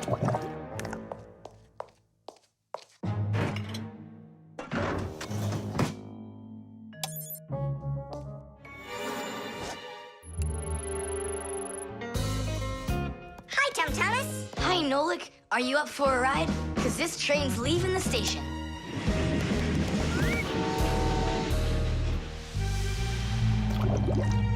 Nice place. It's the oven. It's beautiful in here and not hot at all. Splendid. It isn't hot right now because it only started warming up.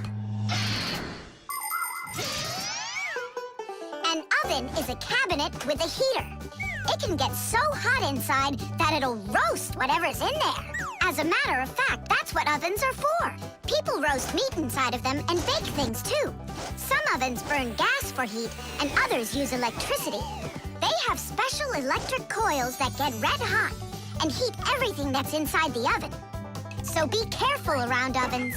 A hot oven can burn you very badly.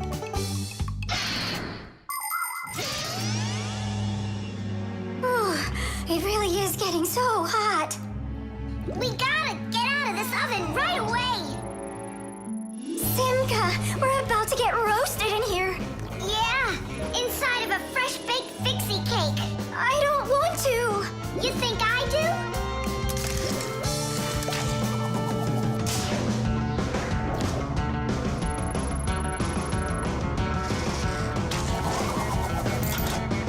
Here, grab on tight.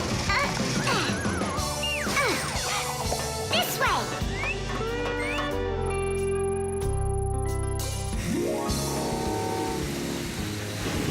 Be careful, you'll fall off.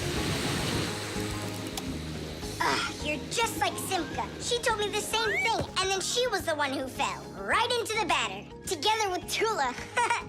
What? They both fell in the dough? Oh, yeah. And they're probably still stuck in there, too. Tom Thomas, the cake's fresh out of the oven. Do you want to try some? Where could they be, huh? I don't know. Maybe they're inside the cake. They could have turned into screws. We gotta find them. Hey, what are you doing? Eat. Stop playing. Hey, watch out. You could break your teeth. The first ovens in ancient homes were nothing more than simple fire pits where people cooked on hot coals. Later on, the stove was invented. Every house had a stove made out of stone, clay, or cast iron. People would burn wood or coal in them. These stoves produced enough heat to make soup or bake a cake. And then in the 19th century, the gas stove was invented. Gas stoves are much more practical than wood-burning stoves. 1 second and the gas is burning. A few more minutes and the water's boiling. They're very convenient, but they can also be dangerous because if the pipes aren't in good condition, there can be an explosion. Today, there are also stoves and ovens that run with electricity. They use electric heating elements for frying, boiling, or baking foods without fire at all.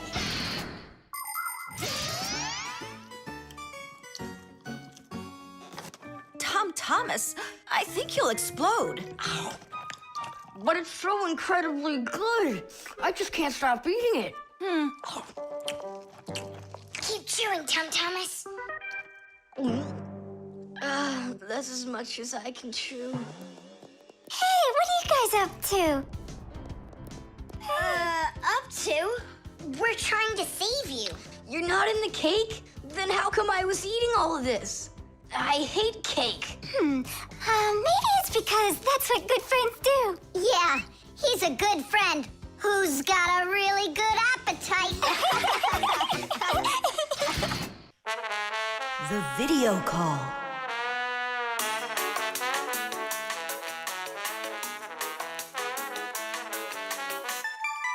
Turn on the camera right away. It's me, Simka.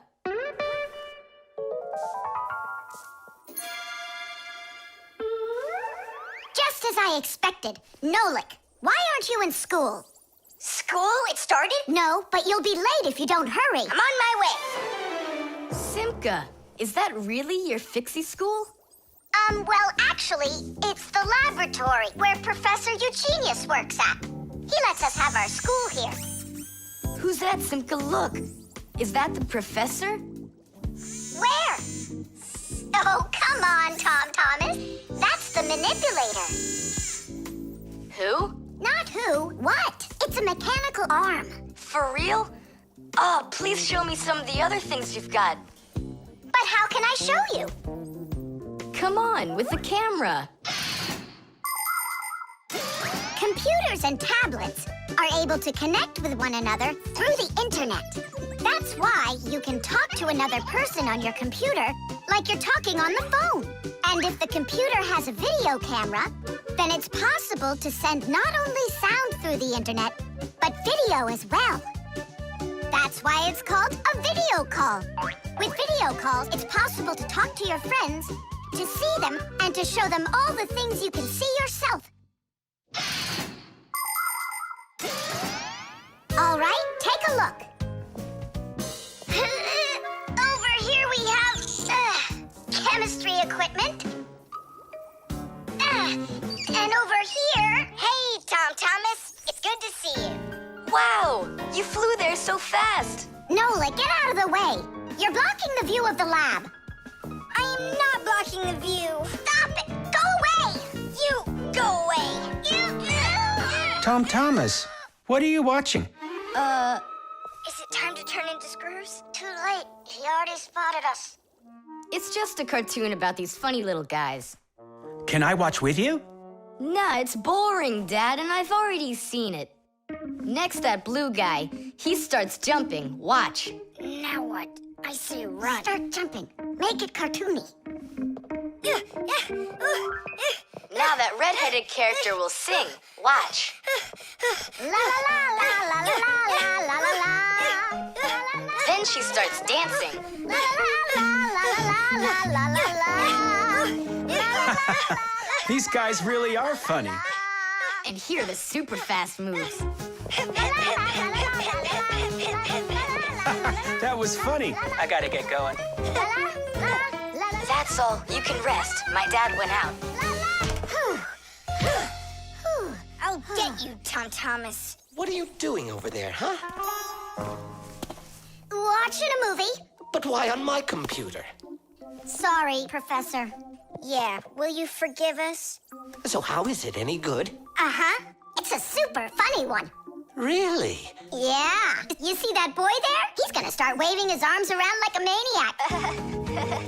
He also crows like a chicken. Cock-a-doodle-doo! And now the boy's gonna go in and chew paper.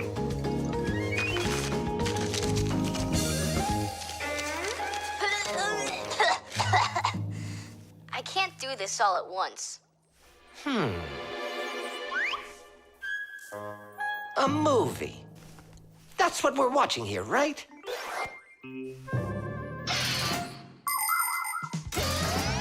People have always been interested in seeing what's going on outside of where they are. And with the invention of video transmission, it's now possible to see what's going on almost anywhere. Now, without leaving your home, you can see what's happening on another street or even in some far corner of the world. With the help of video calls, doctors can help their colleagues perform complicated surgeries. Teachers can give lessons by video, and scientists can take part in video conferences. With video, you can watch a live theater performance in another country. And even in outer space, an astronaut can feel right at home just chatting away with friends and family. And it's not just for astronauts either. Now almost every tablet and phone here on Earth has video in it.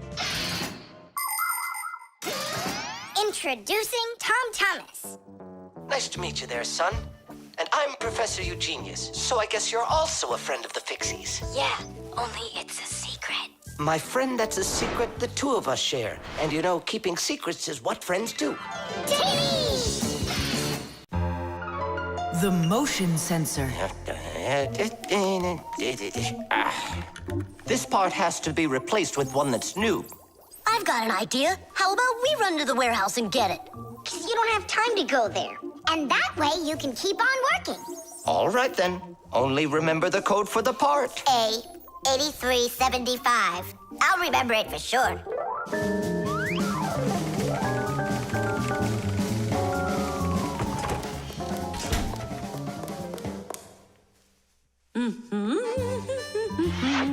Why is Elisa always there at the wrong time? Do we have to wait till she goes away? What for? We'll sneak out behind her. Did you find the part? It's here. Are we ready? Yeah, we're ready. Let's do it.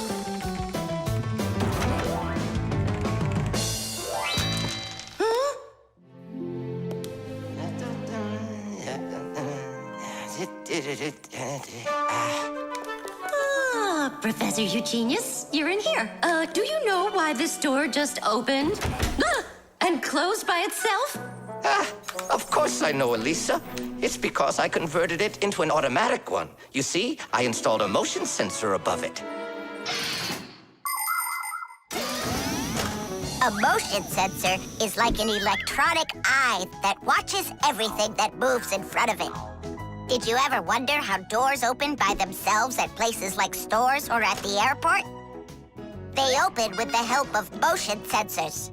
If the sensor sees that someone walks up to the door, it sends a signal to the door's electric motor. The electric motor opens the door and then automatically closes it after the person walks through it.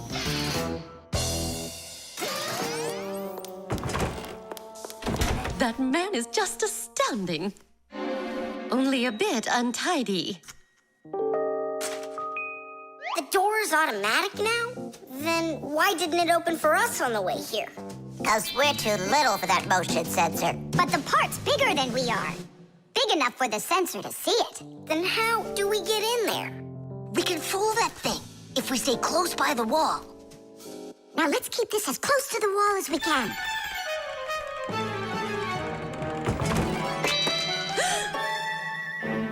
This door is a little too automatic.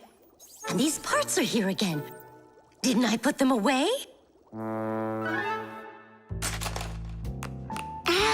The sensor still noticed us. Here's what we gotta do. Let's break it. Why do we gotta break it? All we have to do is deactivate the unit. Sensors are used to help people in all sorts of different situations. For instance, motion sensors notice when someone is moving so they can automatically open a door or turn on a light. Some automobiles are equipped with rain sensors. If it starts raining or snowing, the sensor automatically turns on the car's windshield wipers. There are also sensors that react to how much light there is. In the evening, when it gets dark, light sensors can be used to turn on street lamps. And in the morning, when it gets light again, the sensor switches them off. A smoke detector can sense when there's smoke inside. The sensor can be used to turn on a fire alarm or even an automatic fire extinguishing system.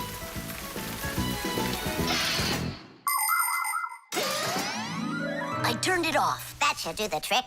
Great job. Let's go.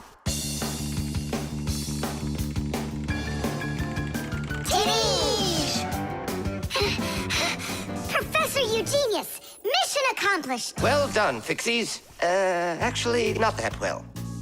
This part here is A7583. Uh-huh. And I asked for A8375.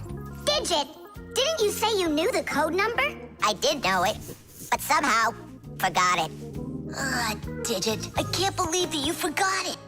All right, we'll just have to go out one more time. Thanks, but no thanks. I'll get it this time. I forgot to warn the professor that we've turned off the sensor. And I'm afraid he's expecting that the door will automatically open up. Professor! Stop!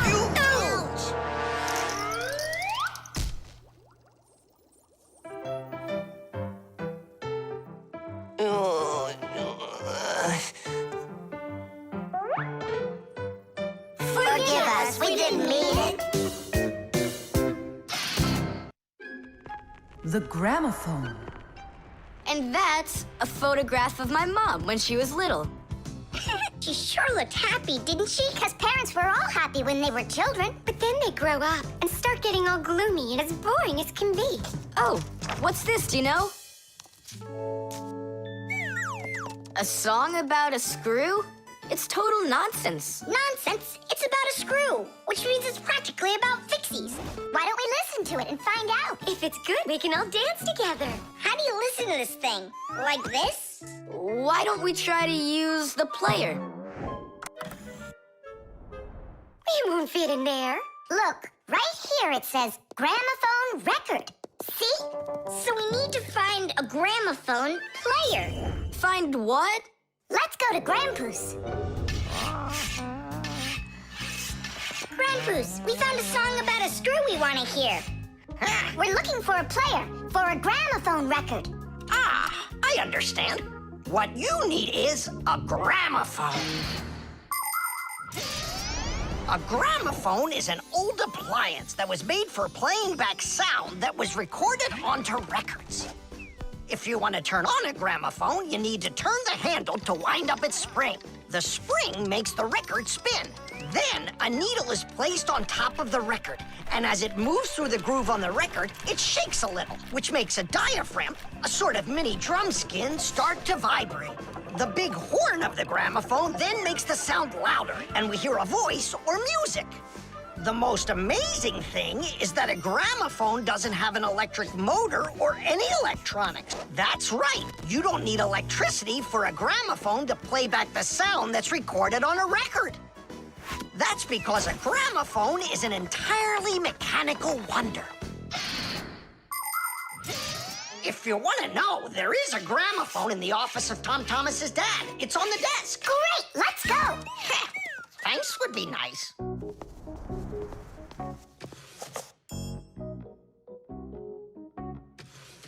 I can't find the on button. There is no on button. You need to grab that handle and turn it. Now take that thing and put it down onto the record. It's not playing. Look, there's no needle in there.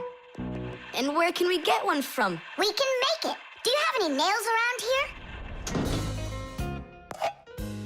here? Is this good? That'll be great. Verda, are you ready? Totally. Better cover your eyes.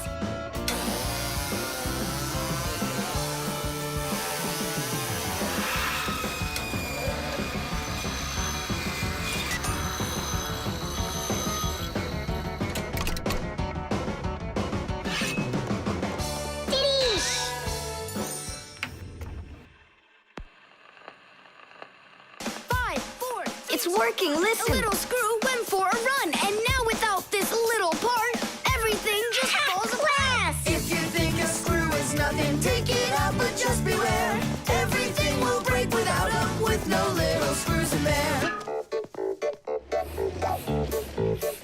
The bulldozer was a strong one, until there was a thud. And then the mighty giant fell straight into the mud. 5, 4, 3, 2, 1, a little screw went for a run, and now without this little part, everything just falls apart. If you think a screw is nothing, take it out, but just beware. Everything will break without them, with no little screws in there. If you think a screw is nothing, take it out, but just beware. Everything will break without them, with no little screws in there. Tom Thomas, what's that music playing? It's a gramophone record. Gramophone? I thought it was broken. We fixed this old... not we. I fixed this thing. Really? What a wonderful boy I've got. Other kids are breaking things and you fixed them. What do you say we play that record once more? I used to love it so much when I was little. The mighty crane was working until there was a pop. And then the mighty giant gave out and lost its top. 5, 4, 3, 2, 1, a little screw went for a run. And now without this little part, everything just falls apart. If you think a screw is nothing, take it out, but just beware. Everything will break without them, with no little screws in there. If you think a screw is nothing, take it out, but just beware. Everything will break without them, with no little screws in there. Tom Thomas's mom really dances super. Yeah, she knows how to have a good time, even though she's a grown-up. If you think a screw is... The Keycard. Whoopa! Well, Professor Eugenius, your kennel's back in action. Tidish! Ah, why, thank you. I've been longing for a cup of tea. Yes. There's no tea left in here. Then I'll go ask Lisa if she has some. Look! Professor Eugenius! You forgot the key!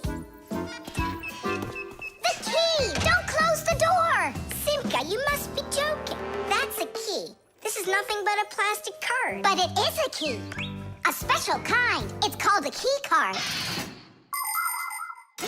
To open up a combination lock, you need to enter a code in the correct order. That means if you can't remember the code, you can't open the lock.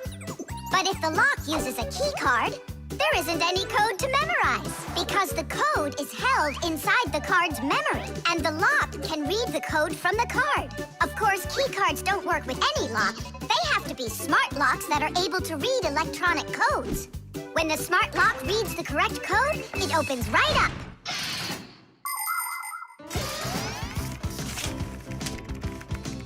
Elisa, do we have any tea here? Of course, Professor Eugenius. Wonderful. I'll take one bag then. Oh, I left my key inside the lab. Can I borrow yours? Just don't forget to give it back. Of course I'll give it back. Come on, Elisa. I got myself a tea bag. Professor Eugenius, the water's boiling. Fantastic. Ta-ra-ta-ta-ta-ta-ta. Ch-ch-chai. Wait a second. Oh no. I was supposed to give something back to Elisa. Why don't you go and ask her? Right. I'll be right back. Professor Eugenius! That's card number 2 now. Elisa, I promised you something, didn't I? Yes, the key. You said you'd return it. Yeah, sure. Let me get it. Just a sec. Oh, I locked it in the lab. It's terrible. How will you ever get back into the laboratory now? You see, there is one way, but it's a secret. Would you mind leaving for a couple of minutes? Colleague, Professor, can you do me a little favor? The key. I think I left it on the table. Yeah, right. It's true. So how do we solve this? I need to think about it. What's there to think about? We just have to go and push it under the door. You think you can do it? Yeah! It's time to get to work. Hey, what's going on? Oh, were you just calling for me? Yeah, no, Lisa, not for you. It's so heavy. Do you know where Digit ran off to? Digit's off somewhere thinking. He's always doing that when it's time to work. Hard to port. Hard to starboard. Way to go, Nolik. Then who were you talking to? Actually... Oh, what's that? Where? What? What was that? Come on, let's try again. Look, do you see that? It's telekinesis. It's the power to transport things with your mind. You are just astounding. Was that done with your mind, too? The door? Yeah, sure. You are a genius. Professor Eugenius is a very talented scientist and a dear old friend of the Fixies. He always helps the Fixies, and the Fixies are happy to help him, too. Professor Eugenius let the Fixies set up their school right here at his laboratory. It's hard to imagine a better place for a Fixie school. People from all over the city bring all sorts of things to the laboratory to be tested, from computers, phones, and furniture to food and toys. Professor Eugenius uses his expertise to check the quality of all these different things. To help him carry out his experiment, his laboratory is filled with a variety of tools and machines. Yes, Professor Eugenius is a very smart man, but he can be absent-minded. Lucky for him, he's got us Fixies around. Thanks for everything. Sliding the keycard under the door? That was Simka's awesome idea. But the door opened wide while the card was still on the floor. That's strange. There's nothing strange about it. I'm the one who opened it. How? I climbed in the lock, that's all. Figured out how it worked, and Tadish. Very clever. That's a real Tadish. I guess that thinking before you go and fix something ought to be what we all study next. Batteries. Oh, my little lemon, just you wait. One day you'll be a strong and splendid tree. She's talking with a flower pot. Oh, you scared me. Do you like it? Like what? My seedling, don't you see? It will grow into a huge huge tree. And there, amongst the green leaves, will be beautiful yellow lemons. Class! From that thing, lemons? Oh, yeah. It'll grow into a tree. All it needs for that is to gather energy. Get energy from where? From our sun. The sun? It'll be so slow. Oh, batteries would be faster than the sun. Batteries? I really don't think so. Tula, do you know how much energy they have?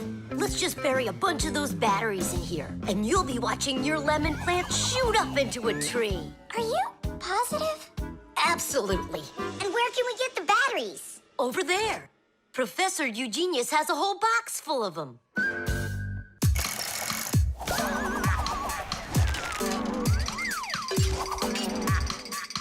Batteries, batteries. We use them every day and need them by the ton. Batteries, batteries. They give power to appliances so they can run.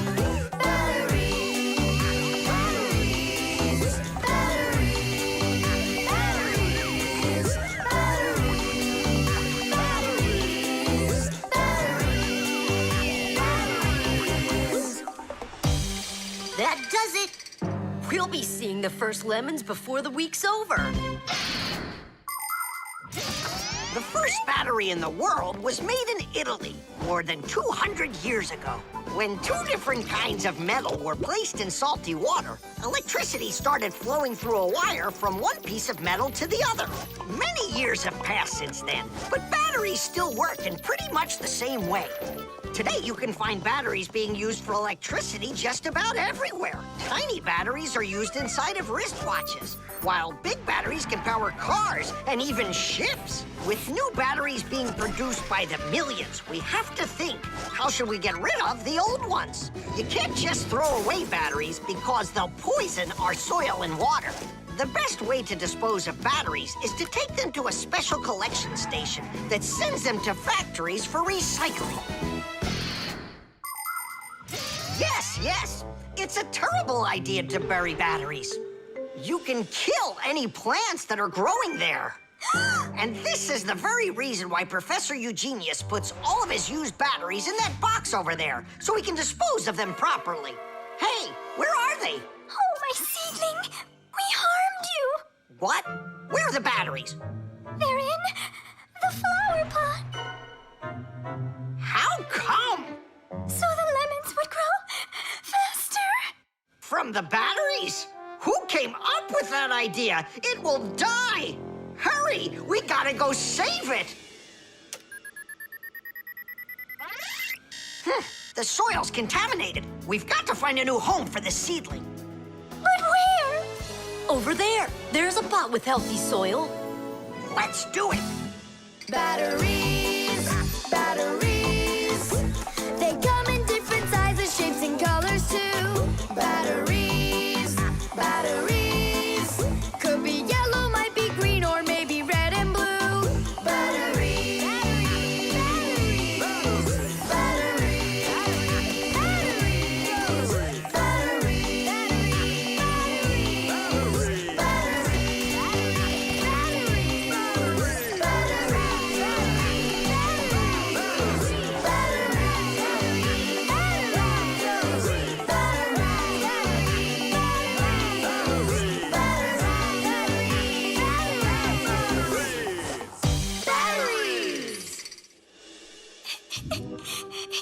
Don't cry, Tula. The seedling will be perfectly fine. It will grow big and strong with branches full of beautiful lemons and oranges. And watermelons. It's a lemon tree, Fire. Will you ever stop going too far, like with the batteries? Well, anyhow, batteries are cool, right? Look how many appliances can't work without them. You're right. Appliances can't work. Look, the seedling's coming back to life. It really is. Tula, tell us, isn't it splendid? Splendid. The elevator.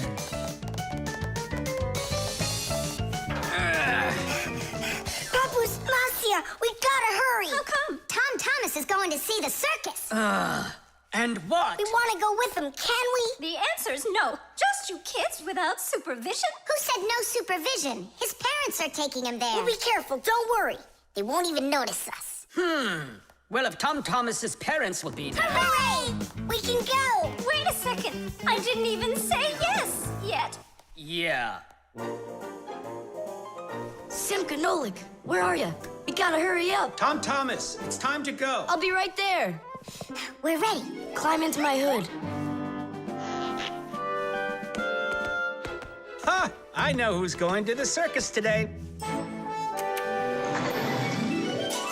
Whoa! Huh? What just happened? I think that the elevator broke down. Don't you worry. Emergency operator. We got stuck in the elevator. Understood. Please wait. We'll have the elevator fixed within the hour. That long? That means we won't get to the circus on time. Tom Thomas, we'll go get Papoose and Marcia. I'm sure they can fix it. People need elevators to help them get to the upper floors of tall buildings. When someone steps into an elevator and presses a button, the elevator's electrical engine starts up. It pulls the cable that is attached to the elevator cabin, and the elevator goes to the desired floor.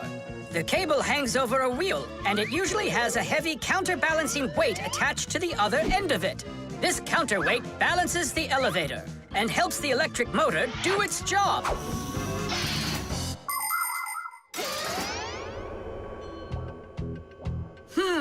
I wonder what the reason is. I think I see something over there that got stuck. Looks like you found the reason. We gotta go and fix it now, or we'll never get to the circus on time. You know, we can just have it right here. Ladies and gentlemen, presenting the Fixie Spectacular. And now your attention, please, on the high wire.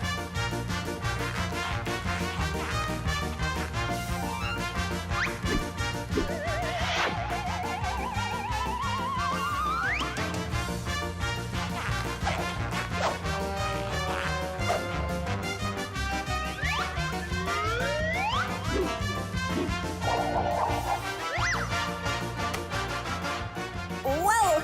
Just don't look down! Then I'll close my eyes and I won't look anywhere at all. Ow! And now we bring you our very own aerial gymnasts.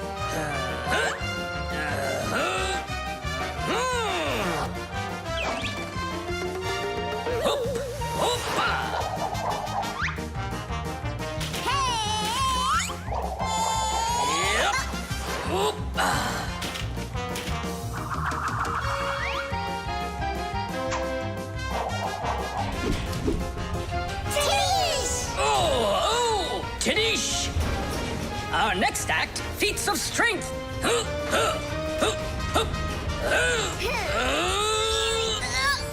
won't come out! I know how to fix it. With a death-defying circus act. Point your eyes up! Marcia, where are you going? Up to the electric motor! Do you know the right way to behave yourself inside of an elevator? First of all, small children should never get into an elevator by themselves. They should only go in with their parents or other adults they know well. When getting onto an elevator, the adult should always enter first and then the child.